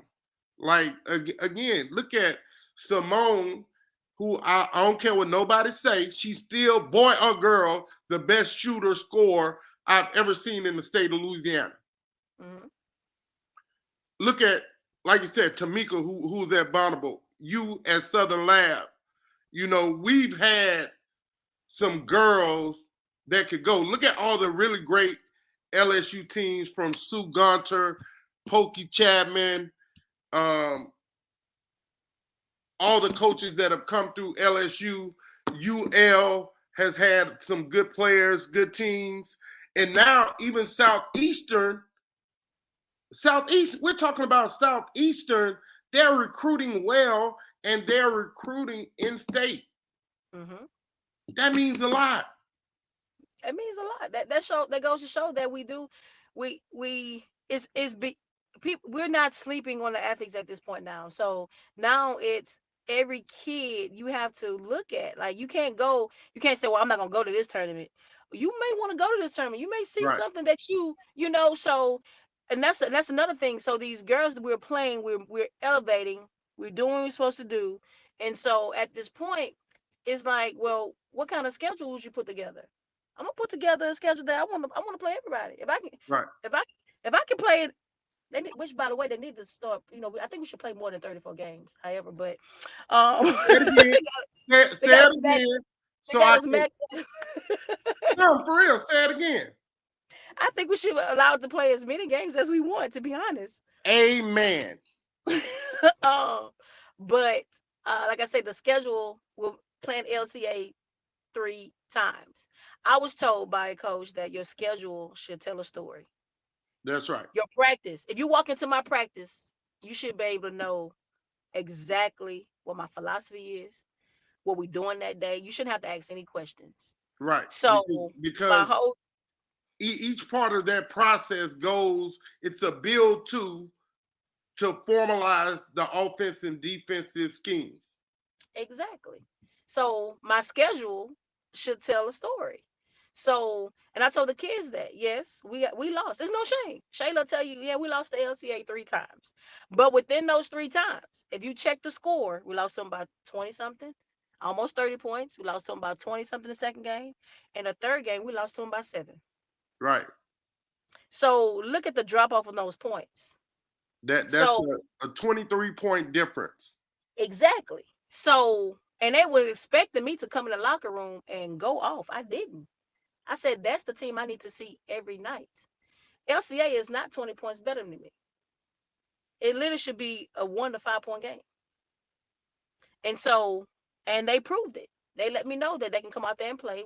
I tell you, damn near have to play a perfect game when you play against LCA. You do. A perfect defensively and offensively. And they were so in tune offensively that it was amazing watching them. Yeah. They actually wanted to take care of the ball. I mean, we would cough it up. I mean, we wouldn't care. We would have 14 turnovers in the first quarter. And they didn't understand that those turnovers lead to transition points. So Earl really does a great job with those young ladies at LCA. So if you can hold LCA to 7 points, we won the game to me. Right. It's not a tangible win, but for us that believe in moral victories to help your team believe in themselves more, that's the win I got. That's a moral victory. Exactly. So they understand that they learned their lesson. They got the lesson that they need to learn their game, and they get it. So that's no different than us getting ready to play against Northwood Lena Friday. Stop. I need to stay somewhere real quick. Can I stay here real quick? Yeah, we can stay here. What you got for me? All right. I'm gonna say some names of some teams that I absolutely love and adore on the girls' side that I'm looking at, and just tell me. You ready? Yes, I'm ready. Mount Carmel Lady Cubs. Mm-hmm. St. Thomas Aquinas Lady Falcons. Mm-hmm. Ponchatoula Lady Green Wave. Right. Liberty Lady Patriots. Mm-hmm. And Bruley Lady Panthers. How much of an impact did playing those teams as well have an effect on the progress and growth of maintaining stamina? Oh, wow. I mean, that's a given. I mean, you talk about Ponchatoula. Let me tell you about Ponchatoula. This still haunts me. We played Ponchatoula at the Liberty Classic. We were up 30 points. We only won that game by 1 point. 30. How do you lose a 30-point lead? So we had to run 30 down and back because we lost a 30-point lead. But that goes to show me and the team that Ponchatoula, they didn't give up. They fought, they pressed, they did whatever they could to get back in their game, and they climbed themselves back in their game. So to those programs, the ones you just mentioned, I mean, besides LCA, again, played a huge part in why we're here and where we at now in my season. That's the reason why we're number one in our division. That's why we're getting ready to compete for and play for a championship come Friday, because of these teams. And I expect nothing less from Ponchatoula, Liberty, Albany, all those teams. I expect nothing less for them to bring their best game. And so, and we cannot underestimate our opponent. So we never know any given night. We know it's about whoever gonna come to play, who gonna execute, who's gonna be able to be disciplined for 4 quarters. So it comes down to those games that forces you to either focus your IQ. It shows a lot where you are defensively, or you disciplined defensively and offensively. Mentally, you talk about mental toughness. You talk about being physical. So it comes down to those games. Or we're gonna look at the ref and cry out and get a foul all day. So I tell my kids, you playing against 8 people. Friday we playing against 8 people. I don't know what kind of rest we're gonna get. So we playing against 8. I don't, and that's fair. That's fair to say. So we're playing against 8. So we come in with the mindset that we're gonna play against 8 people, and we don't know how the game is gonna go. We expect to be a physical game. So we just expect every game that we play to be physical. We don't expect to come in and blow out people. That's not our mindset. We come in to play basketball. Now what happens while we playing basketball? Now that's a different story. I agree, Coach. I agree. Okay, let's can we go here now? Where you want to go? All right, I want to go here. I gotta find it first because I'm looking at something.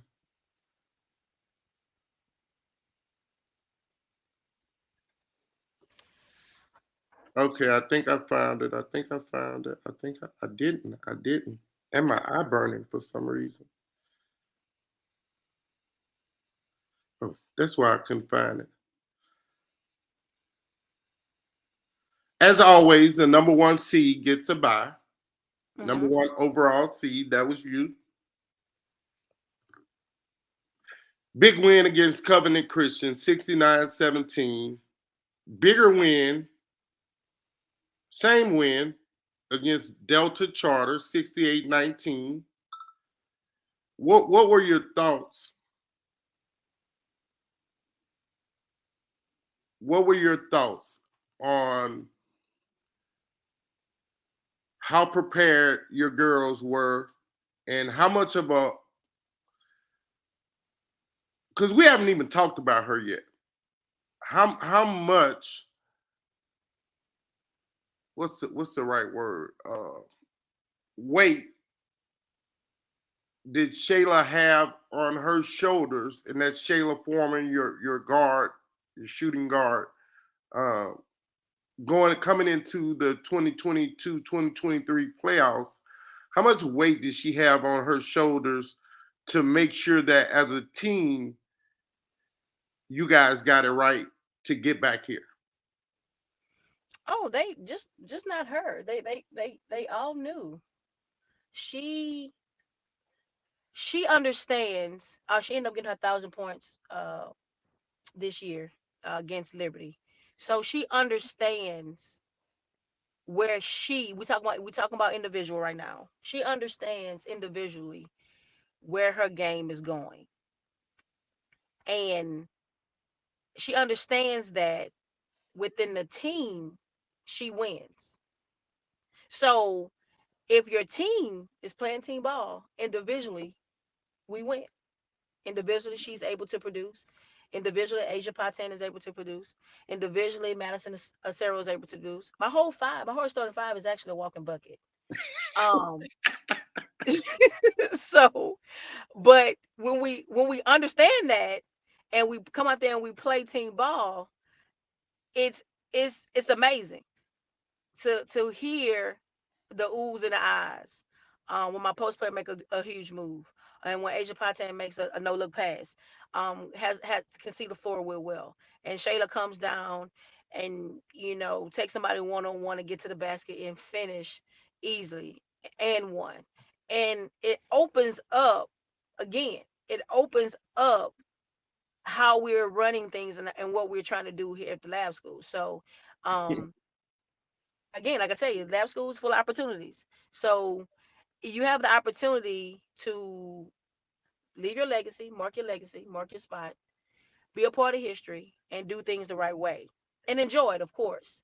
So, and also learn the game of basketball. Right. The more I know, the more my kids know. So, is no secret. It's no secret at all. We are student athlete. You have to learn and watch the game in order to elevate. And don't, it's going to get to the point to where you get left behind. Man, that's tough, coach. That's tough. Um, you Can you hear meant me? yeah. I'm formulating. Sorry. Um, you mentioned legacy. Mm-hmm. Southern Lab academics, athletics have been chocked with a really great legacy. When I moved to South Louisiana, one of the first programs that I really learned about was Southern Lab. Like everybody talks about Southern Lab sometimes in past tense, but in actuality, I think it was just everything needs a reboot, a refreshing. There you go. Mm-hmm. When you look at the refreshing that's been happening over the last 4 or 5 years, what's your perspective on what's in store in the future at Southern Lab?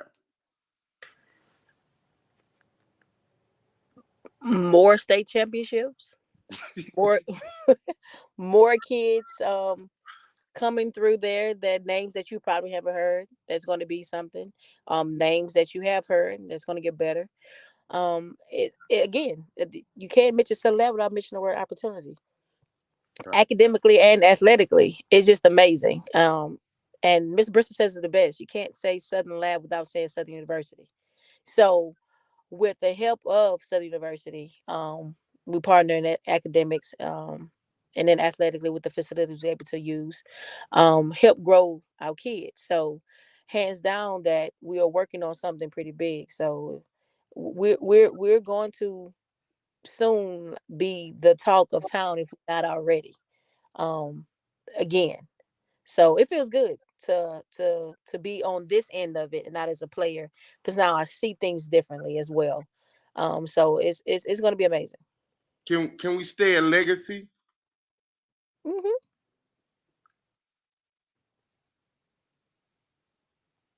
You you have won at every level of life that you partaked in.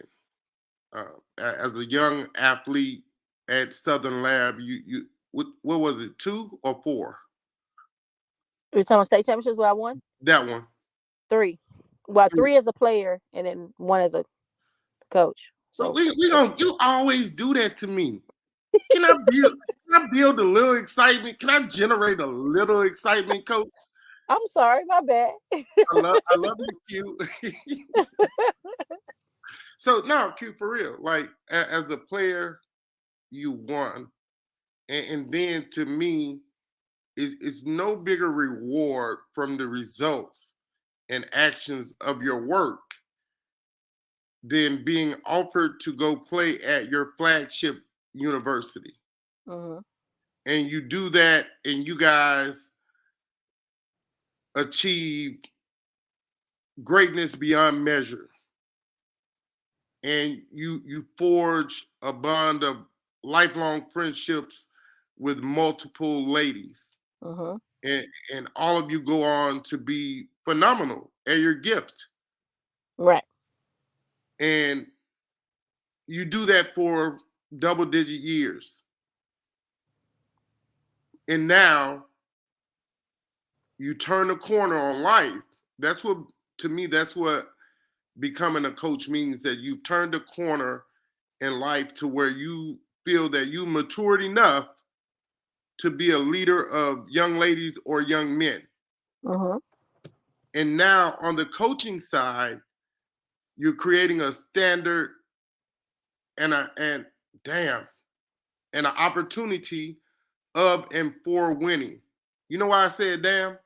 Wow. That Use word word came up again. opportunity. I told you. Right. Didn't I tell you? Yes. Mm-hmm. Like, what does that mean to you as a woman, as a lady, being a part of forming, building, growing, developing the mental of young ladies and teaching them how to be young ladies? I mean, it feels awesome. So you have that time in your life. I'm 36. Make 37 in April.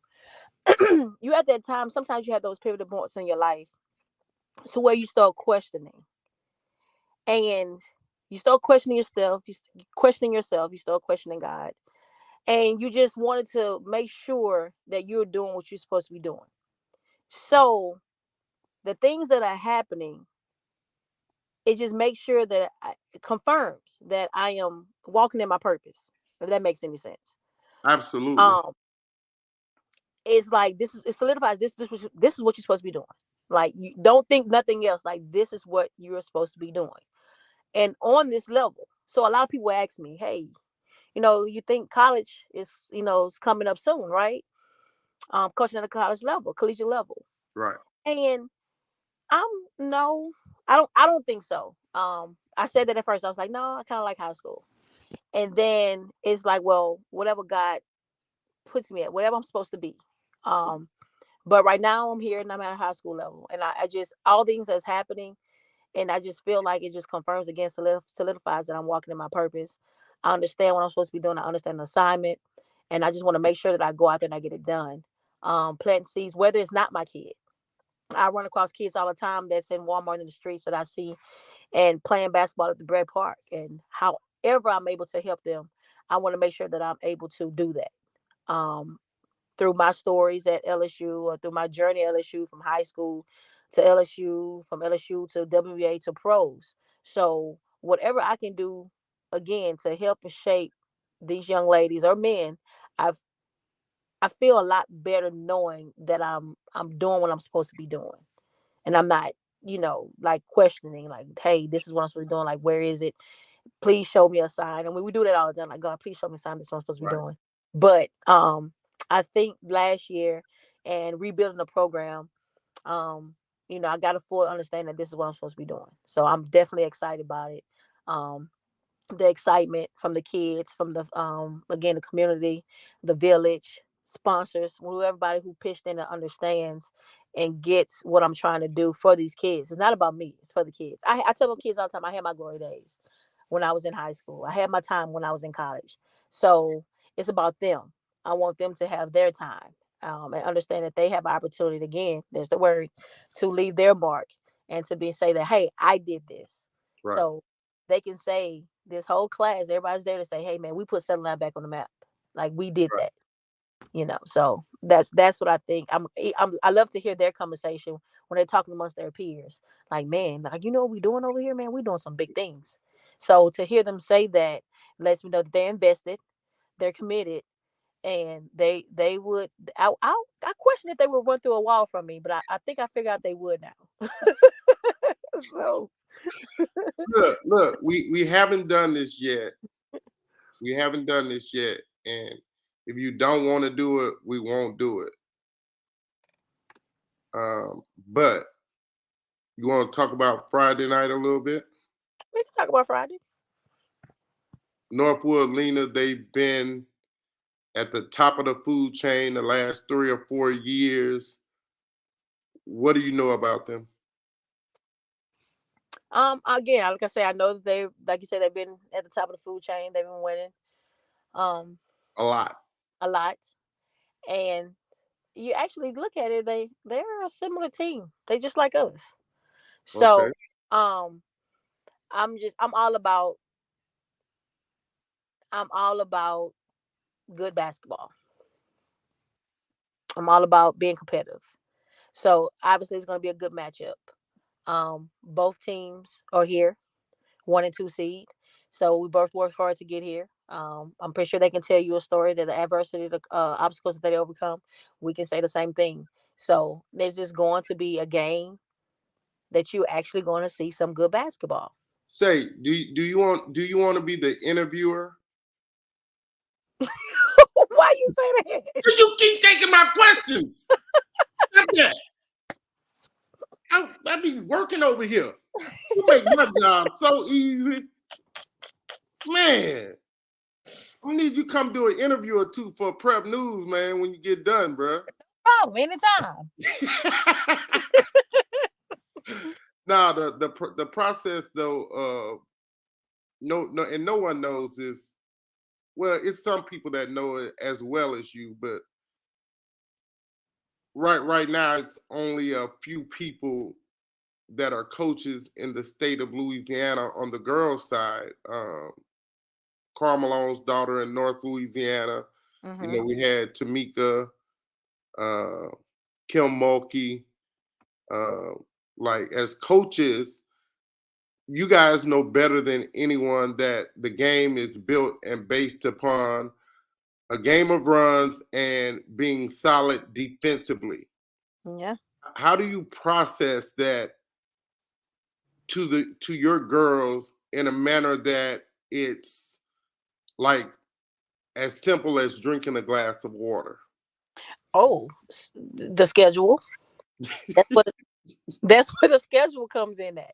So you at practice and you're preparing your team. So let's say, for instance, I'm preparing my team from LCA, right? So I'm explaining to them how we're going to defend Jada, right? Right.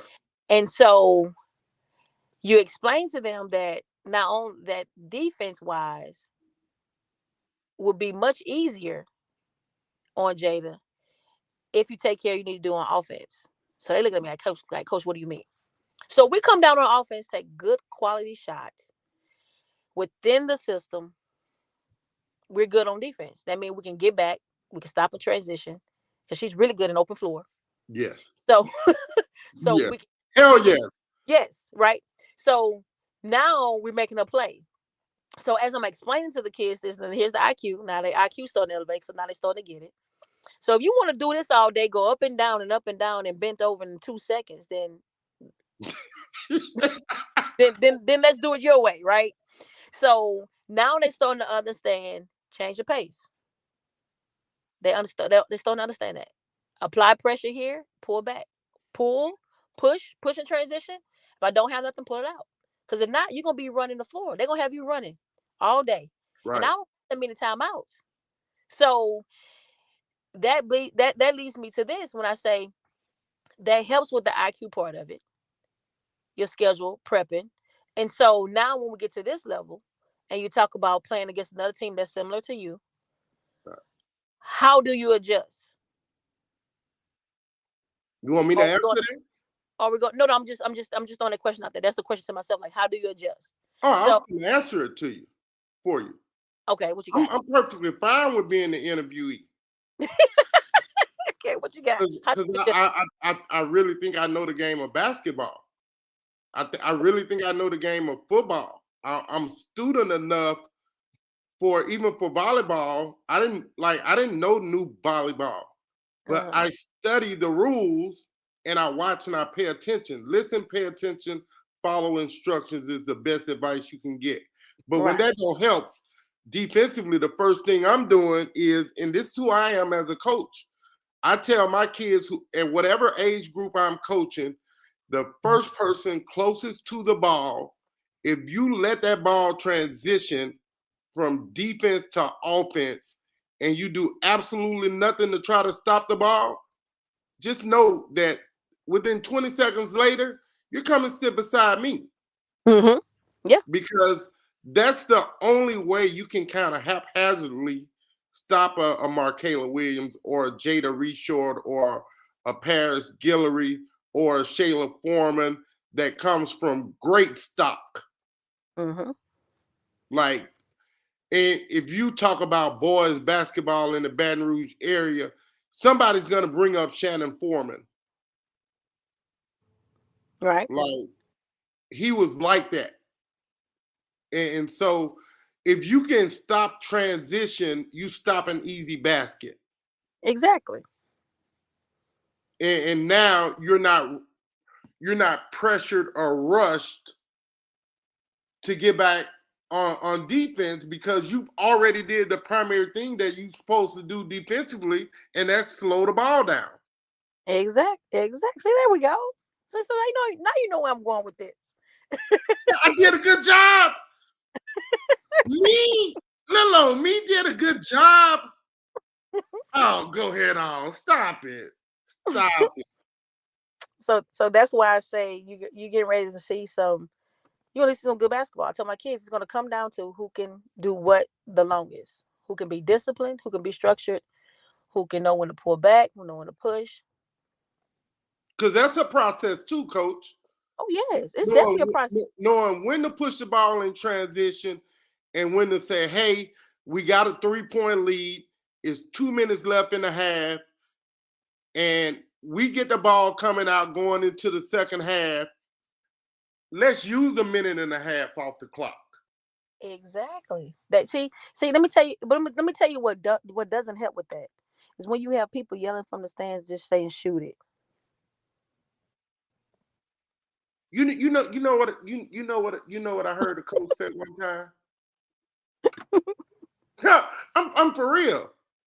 I really heard the coach say this one time. He said the next one of you SOBs do what they say in the bench in the bleachers.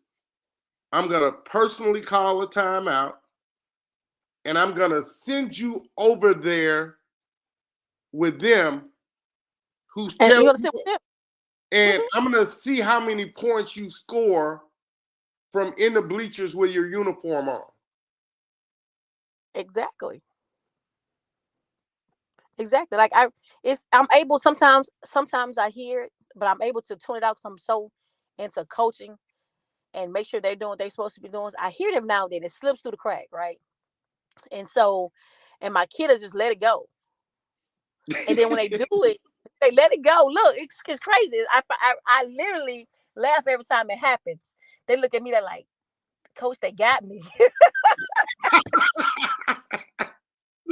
And I just bust out laughing, right? They like, Coach, they really got me. Like I just heard it. Like, and I'm like, y'all have to tune it out because I have to tune it out. So they be wide open. They don't understand that just because I'm wide open doesn't mean I have to take this shot. Right. Like understanding that as a team, we just came down, we just missed 4 threes. Is somebody on the court gonna realize and say, hey, we need to get the ball in the paint? Because the game is still best played inside out. Exactly. No matter what age group, no matter whether it's boys or girls or wheelchair basketball, like the game is still best played inside out. Right. So I call a timeout. I'm heated, right? So I call a timeout. So I'm ready. I'm ready to project my voice. I'm ready. But then I hear, come on, y'all. Y'all know better. Y'all know we just came down and jacked up 3 threes. Y'all know who did. So when I hear that, it's like you already know. So why are we not doing it? Right. At this point. And so again, when I hear that, it solidifies this is what I'm supposed to be doing. The seeds that I planted is growing. And now I have a coach on the floor. I told him I should have one job as a coach. And I tell this all the time. You hear my kids say, I got one job. Make substitution. And that's to call time. And call time out. We're gonna say 2 jobs. Make subs and call time out.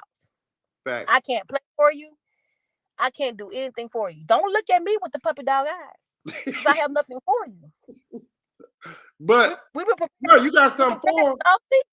If you can't handle the pressure that's being applied, come sit by me and see the game for a little bit.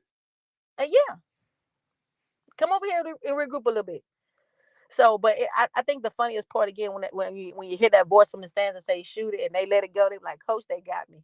Dang it. I didn't try to do it, coach. Man, oh man. Coach, I'm gonna ask you one last fictional question. One last fictional question. And it's based off of something you said earlier. I just listen and pay attention too much sometimes. Mm-hmm.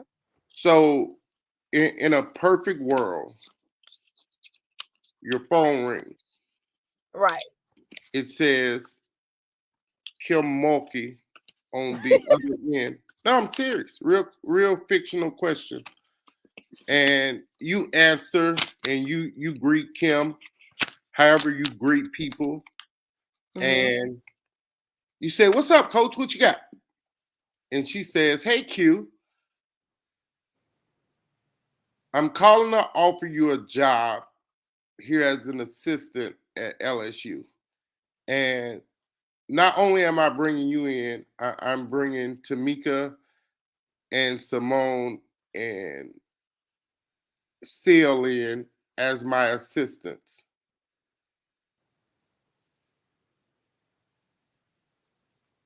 Would that be the dream job for you if you decided to go to college? Of course, there'll be the dream job. What? Yeah, I mean that's a no brainer. Um, but there's the but. Oh, All right, Lord. I only get one. Here's buts. Now I only get one but. So I only get one but. You only get one but. I'm gonna use my butt right now. Okay. Okay. So this is the but.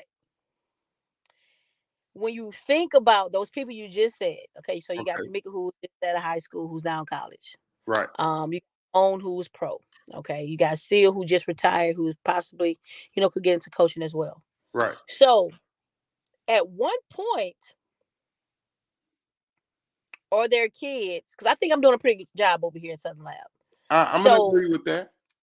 so at one point, because part of my philosophy is I want coaches to call me and say, "Coach, I want your kid because I know they're structured, I know they're disciplined, I know the game, I know they understand the game." So if I leave and go up, who's Rose the game. God damn it. see? Sometimes in life, I learned this by playing overseas. All money ain't good money. Right. So again, who's gonna be the person to sacrifice? Because last time I checked, you have to sacrifice something Right. to be successful. Somebody has to sacrifice. I've never known nobody to be successful not sacrifice something. Facts. So at some point, and who's gonna stay home and grow those kids? So Right. the college coaches can't come get them. Because if I jump to the other side, then I'm like, man, who gonna do our dirty work? Do our dirty work. Who gonna do the dirty work? I'm not saying that, I'm not gonna go, but what I'm saying is, if you think about it, if I'm on the assistant coach side at a collegiate level, I want somebody like me in high school so I can go get those kids. Right. So I know that this kid gonna be ready by the time they get to me, or I know exactly what I'm getting myself into. So, Mentor Mick used to talk about it all the time, and she would say, I would joke with her all the time. I was like, well, if you get a head coaching job, you gonna call me? And she was like, I don't know. I need to get some kids from somebody. So we would joke about it all the time. But Right. if it's for me, it's for me. All So right. again, wherever God placed me in, that's where I'm rolling. Right. Okay. So now you said you only get one butt and I only get one butt. So give me my question. Okay, so you've been around, you've been watching basketball, you've been seeing the growth um over these past years. Tell me what needs to happen across the state.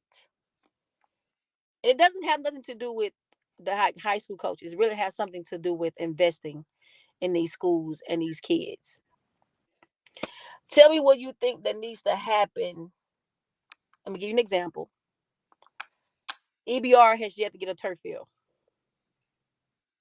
for football, right? Okay. Right. So, kind of tell me what you think needs to happen athletically as these kids growing, because you got NIL deals that's coming down to high school now. Kids are, making money in high school a little bit. So, which when they talk about academics, they No Child Left Behind thing. So, does that apply only academically? When is it going to start applying athletically? Ooh, great question. And my son was a victim of that. So I definitely understand the assignment that you've given me here. So the first thing I'm going to do is say that I hope I don't get in trouble for this. But I got to answer the question. I just want to know, because it's been Well, it's been it's a life process. uh-huh. And so it generally starts. So what I did was, and again, I wasn't dumb. I was a victim of my environment. Mm-hmm. And plenty kids are. Right. Plenty kids are a product of their environment because they're afraid to stand out and dare to be different. Mm-hmm. And so what I used to do with Junior and Courtney is, when they were in second, third, fourth grade, I would grab one of their books, or I'm watching them do their homework, and I would say something like, "Damn, son, I don't know how to read this, man. Can you read this to me?" And I would do that only to make sure that they were learning how to read the right way at a younger age. Mm-hmm. And so I did that all the way up to middle school. And I would purposely get questions wrong in order for them to show me that they knew how to do it. And so the beginning is, it starts at home. As Mm-hmm. parents, we have to be locked in and involved in every process of our kids' lives. True. Secondly, the teachers have to understand, especially now since it's 2023 and everything in life is growing in pricing except your paychecks, that when you decide to be a teacher, you're not being a teacher because you're making a lot of dough. That don't happen until you get good and tenured. Mm-hmm. And so as a teacher, you can't get overwhelmed by the fact that you got 28 kids in your class and you're not teaching the gifted and talented, where the kids kind of self-police themselves and they're not getting in trouble. You may be in the class with the CD and F students. Right. And we all know that it's damn 2 or 3 pranksters in every CD and F group. Mm-hmm. And sometimes they may all be in the same class together. We understand that it may be a couple of street kids within that group as well that ain't come to school to do nothing but eat and sleep. And so you have to figure out how not to lose your cool as an educator, and you have to figure out how to motivate these young minds, because some of them bored too. Some of them already know this stuff and they're bored. And so we can't get, you can't get stagnant as an educator. Mm-hmm. And I do a life podcast. I'm in season 4 of it. Episode 1 was about a systemic breakdown of systems. And the first show we did was in this season 4, episode 1 was about the educational system. It's broken. Mm-hmm. And part of the reason why I believe it's broken is because we got construction workers on the school board. If you're a school board member or the school board president, you should have a background in education, and you should be an educator to be a school board member, because they're in the trenches of this. And then within the process of that, you hope it's a couple of sports loving guys on that school board panel.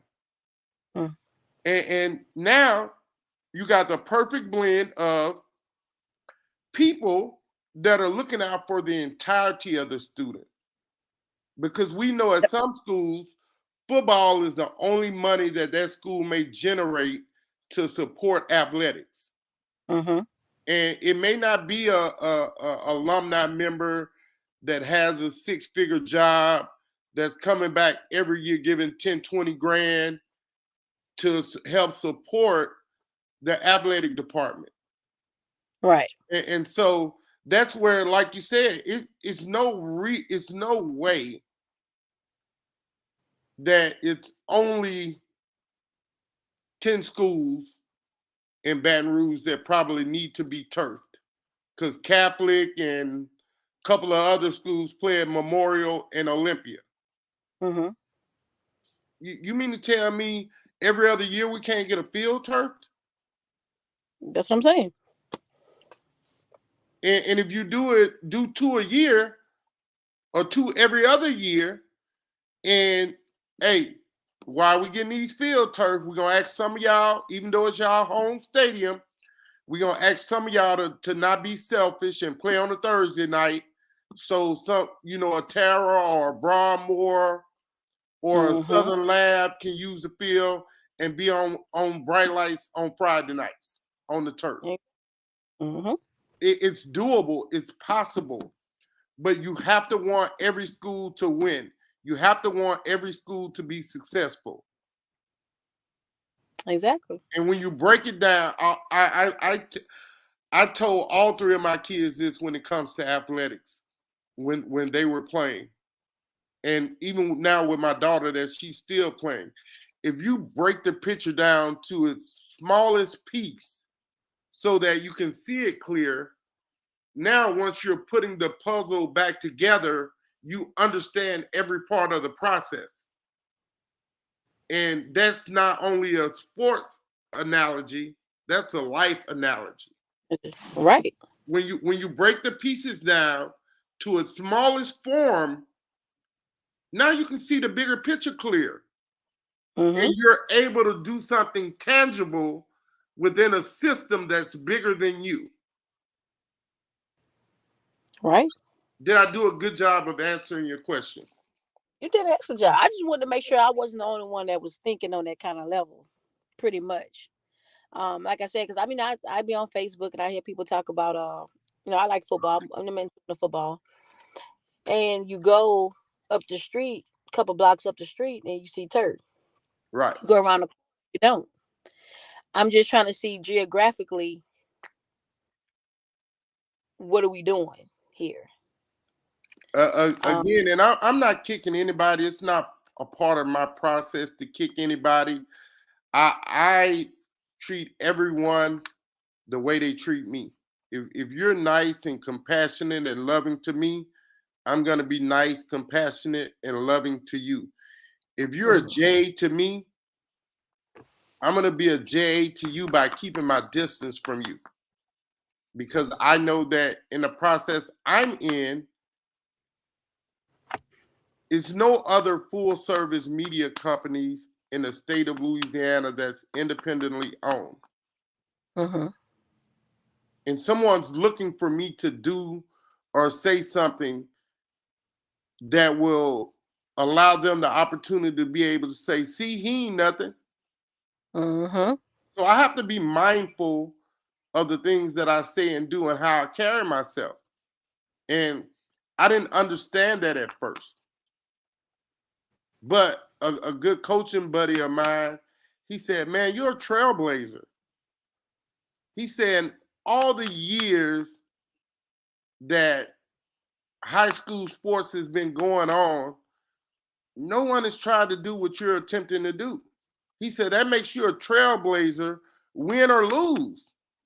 He Right. says, you're opening the door for somebody else in the future.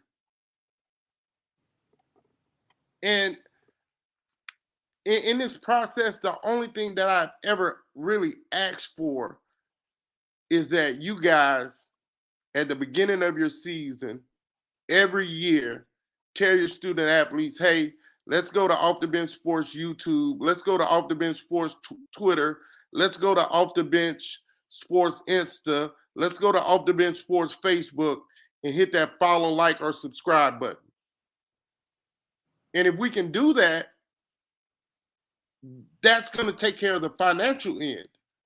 If every student athlete in the state of Louisiana does that, then it'll take care of itself. Because now I'm going to be able to go and broadcast games, and it's no fee involved for the school. And of course, if I'm there to broadcast your game, that's not gonna stop real fans of Southern Lab or Madison Prep, Scotlandville, East Ascension, St. James, Donaldsonville, Carver in New Orleans, or Crescent City, or Ouachita, or Neville, or Carroll, or Airline, or Ash, or Hamilton Christian. Your true fans are gonna be at the game regardless to who's there. And why wouldn't you go back and watch your game?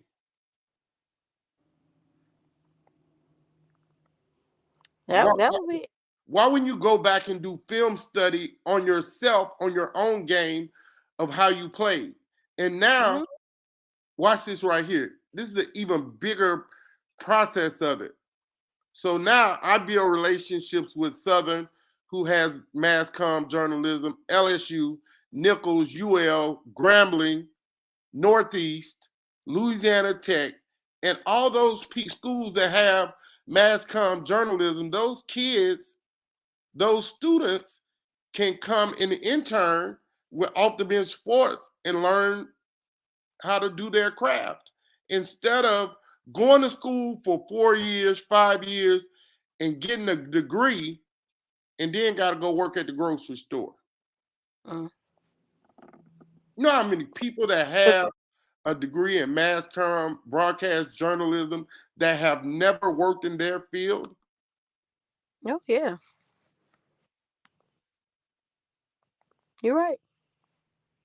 Now, you make that make sense to me, how you go to school for 4 to 5 years for a certain thing, and because it's not with a major broadcasting network, you'd rather go do something else than what you signed up for. Make that make sense. And then you as the still kids say, gotta pay that student the loan. math ain't. As the kids say, the math ain't mathing. Exactly. Oh, snap. T, Q, you know what we did? What we did. It technically wasn't you. I'm gonna give you the blame though. Can I do that? Why you gonna blame it on me? I don't know. Somebody needs to take the blame. I don't like screwing up. I told you that. What Now happened? we're just over. I was trying to. I was locked in just now, man. I love talking about stuff You I know love. we be rolling. Right, you know Yeah. we be rolling. And we went over.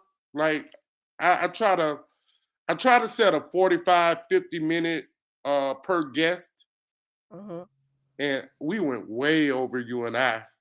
Yeah, we way over. Yeah, we way over. I apologize. You're right, you good. You sure? I'm positive. You know you're my G, right? You know. And you can still hoop. You know what? I'm gonna get you out when we start hooping back on Sundays, but make sure I invite you to come on out. Yeah, and I be what the dude name is played at Denham, Taz. When Taz first came back from playing overseas, he was helping out Coach McGee at who is now the Live Oak head coach. He was an assistant at Denham then, and he has I Spot Up AAU basketball. And so Junior was over there. Well, he was playing for me I think me and Tyron Brown.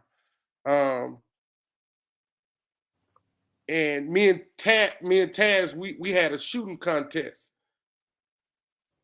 Guess who can let that thing fly better than Taz? Let me find out you beat Taz. I'm about to call Taz. $5 a shot. $5 a shot. Yeah. I'm about to call Taz to confirm that now. Hey, you know he ain't gonna tell the truth. And I had that. Let me tell you, he gonna tell enough for me to figure out the truth. Okay. And I'm gonna be able to figure it out. Hey, look, and then I had Darren Owens who played at Georgetown. I talked so much trash to him one night. We was in Madison Prep Gym. He was scared to shoot against me. We always talk about have a shootout. We're gonna have to have a shootout contest. Hey, whenever you're ready, get Tamika Johnson here, get Moan here, because I think when I'm dialed in, I don't know but one person that's ever been just better than me, and I think I taught him too damn good. I've never been able to beat my son. Never. So you didn't taught him how to shoot, and you can't beat him. I just cannot beat him. And look, we're gonna have to get Brad Bard in the gym on that day. Casey Jones, because I want his ass again. I want his grind again. Okie Benjamin, he talk a lot of trash. Nate Roche talk a lot of trash. This gonna be a good shootout. Yeah. And look, not threes, mid-range. Oh, that's even better. Hell yeah, because I already know I'm money in that mid-range game, Cole. That's even better. I'm both-handed. But it's a lot of coaches, man. I was so glad when the generation of coaches changed. Mm-hmm. Like all of you young coaches, man, that's coming back to coach at y'all alma maters and just coach high school basketball in general. That's like Antonio Broadway, East St. John. He a trick shot specialist. Mm-hmm. Like, dude got it. You know. Now, I don't think nobody a trick shot specialist more than Coach Combs now. Coach Combs got it in too. Oh man, you what? Nobody told you about Henry Combs? Man, let me tell you. I know Coach Combs, but I didn't know he'd be playing with the basketball. Man, when I say Coach Combs to make these trick shots, I'm like, how does he do it?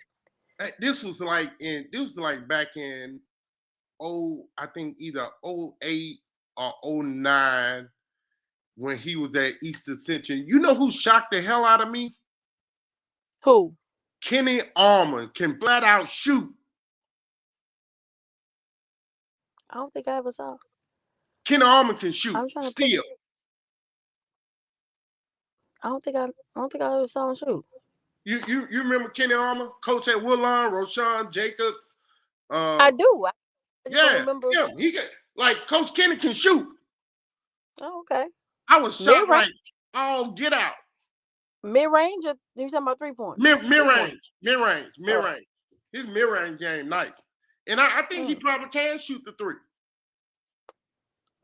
But it was like a lot of times when I go to broadcast the game and I finish setting up early and because I'm always nervous like before a broadcast.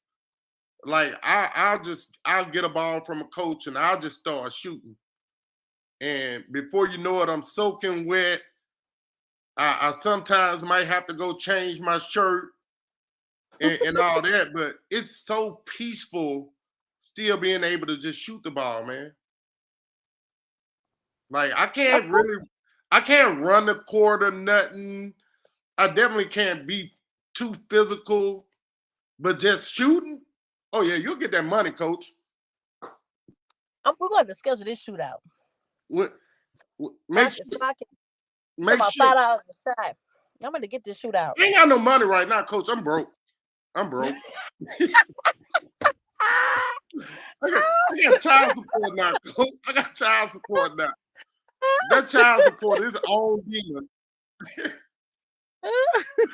But hey, man, it's easy interviewing you, man. It's so easy. I- Like you I make my appreciate you're one of the coaches that make my job so easy. Like I don't even have to ask you stuff sometimes, and you go right into what I'm thinking. I be like, he coach tripping. I'm supposed to ask her that. She's not supposed to just say it. But Well, we ready to catch the game? You gonna be at the game Friday? I'm gonna be watching online. I'm still in Atlanta. Okay.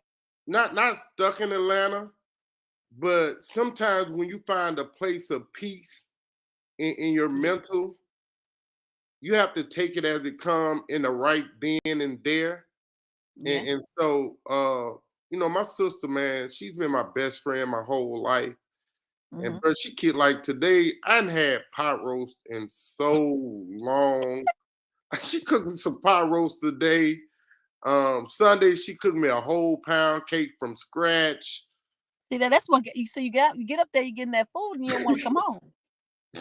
Man, she I wake up, man, she fixed me breakfast. All because I'm like the love she has for me is like one that a mother has for their child. And Right. I'm just her baby brother. But Hmm. she's been she's been a phenomenal sister my whole life, man. And I'm just enjoying spending time with her. Okay. Well, you make sure you tune in. You log Oh, in. So I'm definitely on LHSA 8. I mean and you watch NFHS. I watch and you games watch all day today. basketball. That's how I can tell you Paris had 40 and 21. Paris a bucket. A walking bucket. She gave Favorite. me the two times I played her. She gave me almost 30, 31 game. I think she gave me 25 the second game. Right. So between her and Jada and I'm ready Michaela, for it. I'm ready for it. That's the state championship game. There's can't wait money. to. Did they play each other in the regular season? Let me see. Let me see if I can find out real quick. That's gonna be a good little matchup right there. Shoot, is it? And if hey, I'm telling y'all, man, these people be tripping, bro. They be tripping. Cause at the end of the day, I don't care what nobody say. And this is my opinion. It don't mean nothing to nobody else but me. A lot of girls seem better than the boys team. You can like it or not like it, take it or leave it. I don't even really care. But that's just my truth. And Right. I speak my truth, period. Like it's some of these girls teams that could be some of these boys teams. And I'm telling you, the game, this game is elevating, and I love it. You either gonna get on board, get with the program. It used to be when I was coming up that if you shoot 100 shots a day, you'll be all right. You now you got to get up almost 1,000 shots a day To be efficient. to be fit. There you go. And To and be and a it's a efficient. lot of people that can shoot, but there are only a few that's efficient. Mm-hmm. Now I don't see them on St. Louis Catholic schedule. Okay, so that's definitely gonna be okay. So they didn't see each other. Okay, this is gonna be it's some good basketball been playing. It's a lot And, of good and, upsets too. and I'm gonna say this right here, and it's no really Peabody over the last 4 years when I first saw the Lady War Horses 4 years ago at Marksville tournament there at their Thanksgiving Classic, I was like, is this Peabody that Charles Smith at girls team? Mm-hmm. And every year since, they getting better. They getting better. But I don't know if they got enough to stop Jada Reshart. Like she a bucket too. She is a bucket. She is a bucket. But again, you just never know. The right game plan, the kids buy into it just for that second, for that moment. Get you one good defensive stops. You just said the game's is a game of runs. I gotta get one stop at the right time and score the right bucket that can change the pace of the game. I didn't got me a game. Right. Or as they used to say back in the day, don't steal this one tonight. Let me win. Let me win. Yeah, don't take this one from me. Don't take it from me. Hey, you gotta have that too, man. You got, like, the officiating gotta be good. So Peabody needs a lot to go in their favor. But that's, again, we can say all we want that this is LCA's game to lose. And if that was the case, LCA probably would be crying. You don't even need to play. Just give LCA the trophy and probably give Jada the most outstanding player award. But that's why we play the game, because sometimes numbers lie. Yeah. And we know that because several teams on both sides, select, non-select, boys and girls, we've had some upsets this postseason. That's what I just said. It's some upsets that's happening. Right. Especially on the sides. I said, I think in one division, the number 6 seed and number 5 seed is playing for the championship. The number 6 seed and the number 5 seed is playing for a championship. Come on now. I don't know what division it is, but I've been trying to find it. I'm telling you, it's one division out there that's the number 6 seed is playing number 5 seed. And that thing, and then I watched the buzzer beater happen with Girl, you right. Now what division it is? It is Division 3 on the select side. Number 5, Parkview, is hosting the Episcopal Lady Knights in the state title game, 4 p.m. at University Center. There you go. That's what I'm saying. Kudos to those ladies. Exactly. You coming in at number 6 seed, and that's just like us last year, number 5 seed, and we coming in and we making some noise. So it's not shocking, but it's just like, man, like you got a number 6 seed and number 5 seed, and it makes you look at the bracket like, what happened to number 1 and 2 seed? But I think every year I tell somebody this, I think the number 5 seed is the slot you always want to get. The number 5 seed looks like in football and basketball, in every division or classification, has the easiest path to the title game. You go back and do your research now. Yeah, I know. I'm telling you, I got a 89% approval rate. I believe you. I definitely believe you. I'm an A student in this game of journalism. I'm just playing, y'all. I won't be no A student, coach. I just like being in the game. I just like being in the game, man. But I'm gonna let you get off here, man. Cause what time is it? Oh, I'm a 10:13. But you know what I need you to do? I need you to go watch this buzzer beater. I don't know who a game was against, but it was a buzzer beater. That happened. You saw it? I saw it. I saw it a few times on Twitter, and then someone sent it to me. You know what? It reminded me. Let me tell you. Let me tell you this so we can get off. And when I saw that buzzer beater happen, it reminded me when we played against Tennessee, Final Four in Tampa, Florida. Yeah.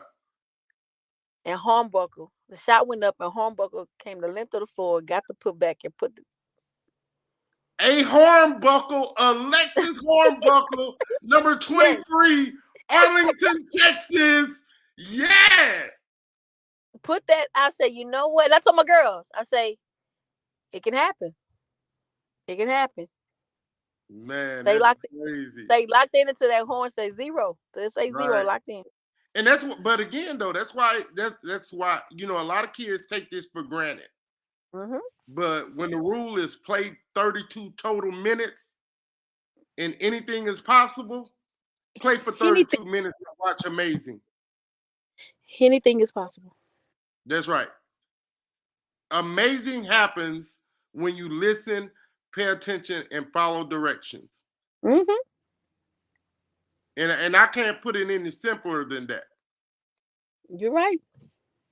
Hey, look, do me one favor before I go. Jimmy, The next time you talk to Alexis, tell her that a media guy in Louisiana would mhm. love to interview her.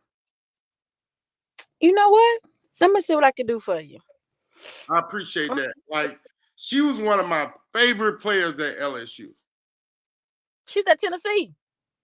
Huh? Alexis Hornbuck was at Tennessee. No, what was 23 name for y'all? Oh, you talking about Allison Hightower? Yeah, Hightower. Mm-hmm. That's who I mean.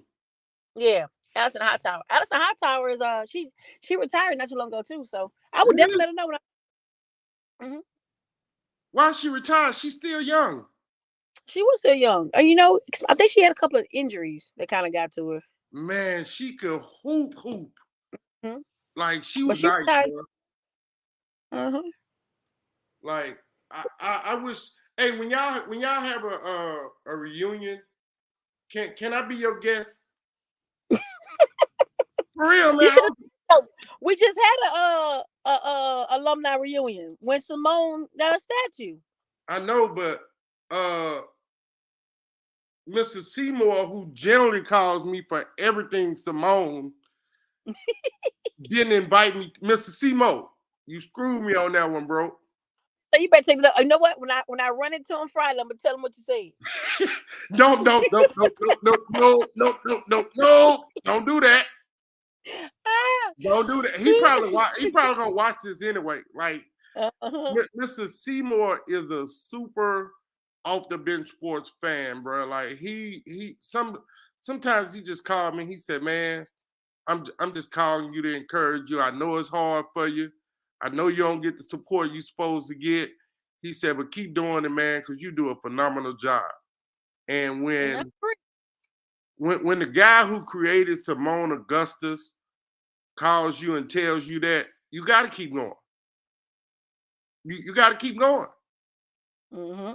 And so I like Mr. Seymour and Ms. Augustus. Like, I absolutely love them. And I don't know two people that love high school athletics more than them two. Oh yeah, they support. They support. Hands. They support. They did not. They came to the game semifinals game the other day. They told me they're going to be at the championship game. They let me know when they come. They support us. They support women's basketball. Period. Hands down. Yeah. And then watch this right here. Before Capital got DeLacy, who is another phenomenal girls basketball player from the state of Louisiana who played at Donaldsonville High School in y'all same time period. I was trying to tell them when Simone was getting ready to retire before she started coaching with the Los Angeles Sparks. Mm-hmm. I was trying to get them to convince her to come back to Capital and coach.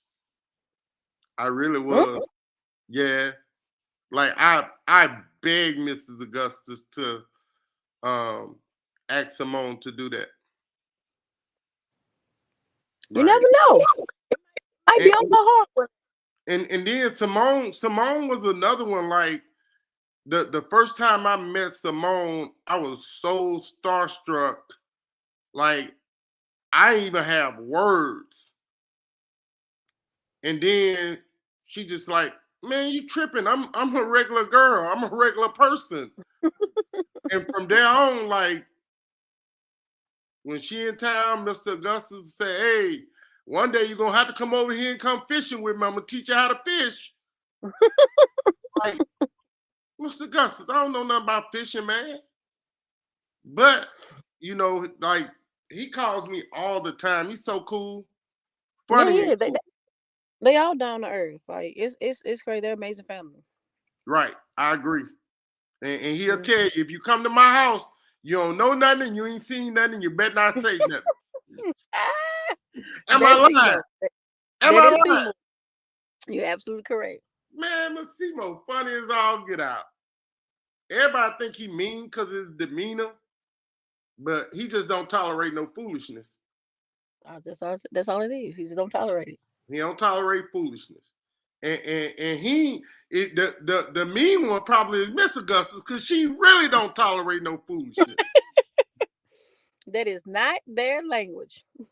No. Hey, but it's after 10. You know how long we've been on the phone? I mean, on this interview? About 2-some hours. I ain't about to play with you. Get at me. Come on. Right. Make sure you tune into that game. Bro, hey, I'm telling you, I'm on it. Like, so I was thinking about, my thought was drive back, get up early Friday and drive back. Mm-hmm. But then I really ain't gonna be able to watch the games. Wow. Because it's hard to drive and keep your eyes on the screen. Watch the games on the iPad. That's an accident waiting to happen. That's true. So that's why you need to come on down tomorrow. Tomorrow, Thursday. That's when you need to come on home tomorrow. Man, I don't know. I'm tripping, man. And then like I'm telling you, the game I really want to see ain't got nothing to do with girls, and it'd be unfair because I definitely want to support the girls because I'm a big fan of girls athletics. Mhm. I'm a girl dad, so I'm definitely a big fan of girls athletics. But that Huntington Southwood game in Shreveport Bossier Friday night, that game gonna be epic, man. You're gonna have to get there at 5 o'clock to get a seat. Wow. It's gonna be like y'all games were back in the days. That's what I'm trying to get at. And that's these last couple of games. I've been saying that, and it's been amazing. The atmosphere has been great. Yeah, like that's what I want to see because again I've been living in Ascension Parish for 21 years now in November, and I've supported East Ascension High School pretty much the whole 21 years, and being from Monroe, Louisiana, and going to Richwood, Carroll, Wiseman games, like watching my brother Ricky and Casey Jones play against each other, and watching Benoit Benjamin and Munn and Tron Hunter at Carroll. And then they said back in the day when Fess and Cedric Mackion and Dwayne Andrews, Chad Jacob and them played in the mid 80s, they said you could not get a seat unless you got there hours early. Oh yeah, you couldn't catch it. You couldn't find a spot. Right. It was standing room only. And they said Capital and Southern Lab was like that. Larry Grayson was a great coach at Broadmoor. I mean, at Tara. Them Southern Lab and Scotlandville games, Southern Lab White Castle games, Southern Lab and Kenwood games, man, them games were ridiculous. Hey, our age showing right now, Coach. You know what? I'm young. Your age showing. Oh, she just threw me under the bus, y'all. Yeah, I'm proud to be here, though, Coach. Because guess what? What? When you look at me, just know I wasn't always the best child. Just know I'm not supposed to be here. Just know that if you ever have an idea if there's a God in heaven, look at me. Right. He saved me multiple times. I'm not supposed to be here. And that's why I don't take this lightly or for granted. That's why I try to give these kids every part of me that's great. Well, you doing a good job. So you just keep. Somebody got to speak for the students, for the athletes. Keep pushing. My boy's big, loud, and long. Anytime You need me to get on the show. You know I'm always here. And you always have been. It was only one time that you told me no, and it wasn't because you didn't want to do it. Your schedule didn't permit. That's all it is.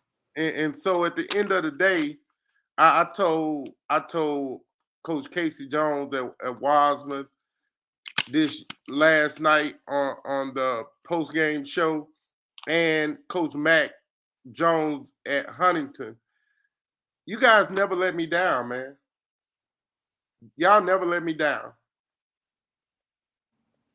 And You got some supporters out here, man. You got some people who appreciate you doing what you're doing, and we got to keep going. We don't support each other. What you think that's gonna happen? Hey, I could say it, but then I probably wouldn't be able to do this anymore. You know what? That's when it right there. You know, it's time to go. Hey, my G. Hey, I know they can't see it, but you got to put your L up, baby. Put your L up. My L always up. Always up. Hey, if y'all don't know, let me tell y'all these two things real quick. Really quick. In the state of Louisiana, we throw up our L and it's shaped like a boot because we kick ass. And the best amateur athletes in the world call Louisiana home. And with that, thank you to Brandon Russ and Dwight McGee from Crescent City Christian School Pioneers Basketball and Mrs. Quiana Cheney, Southern Lab Lady Kittens Basketball. Thank you guys. Remember, get off the bench, get into the game.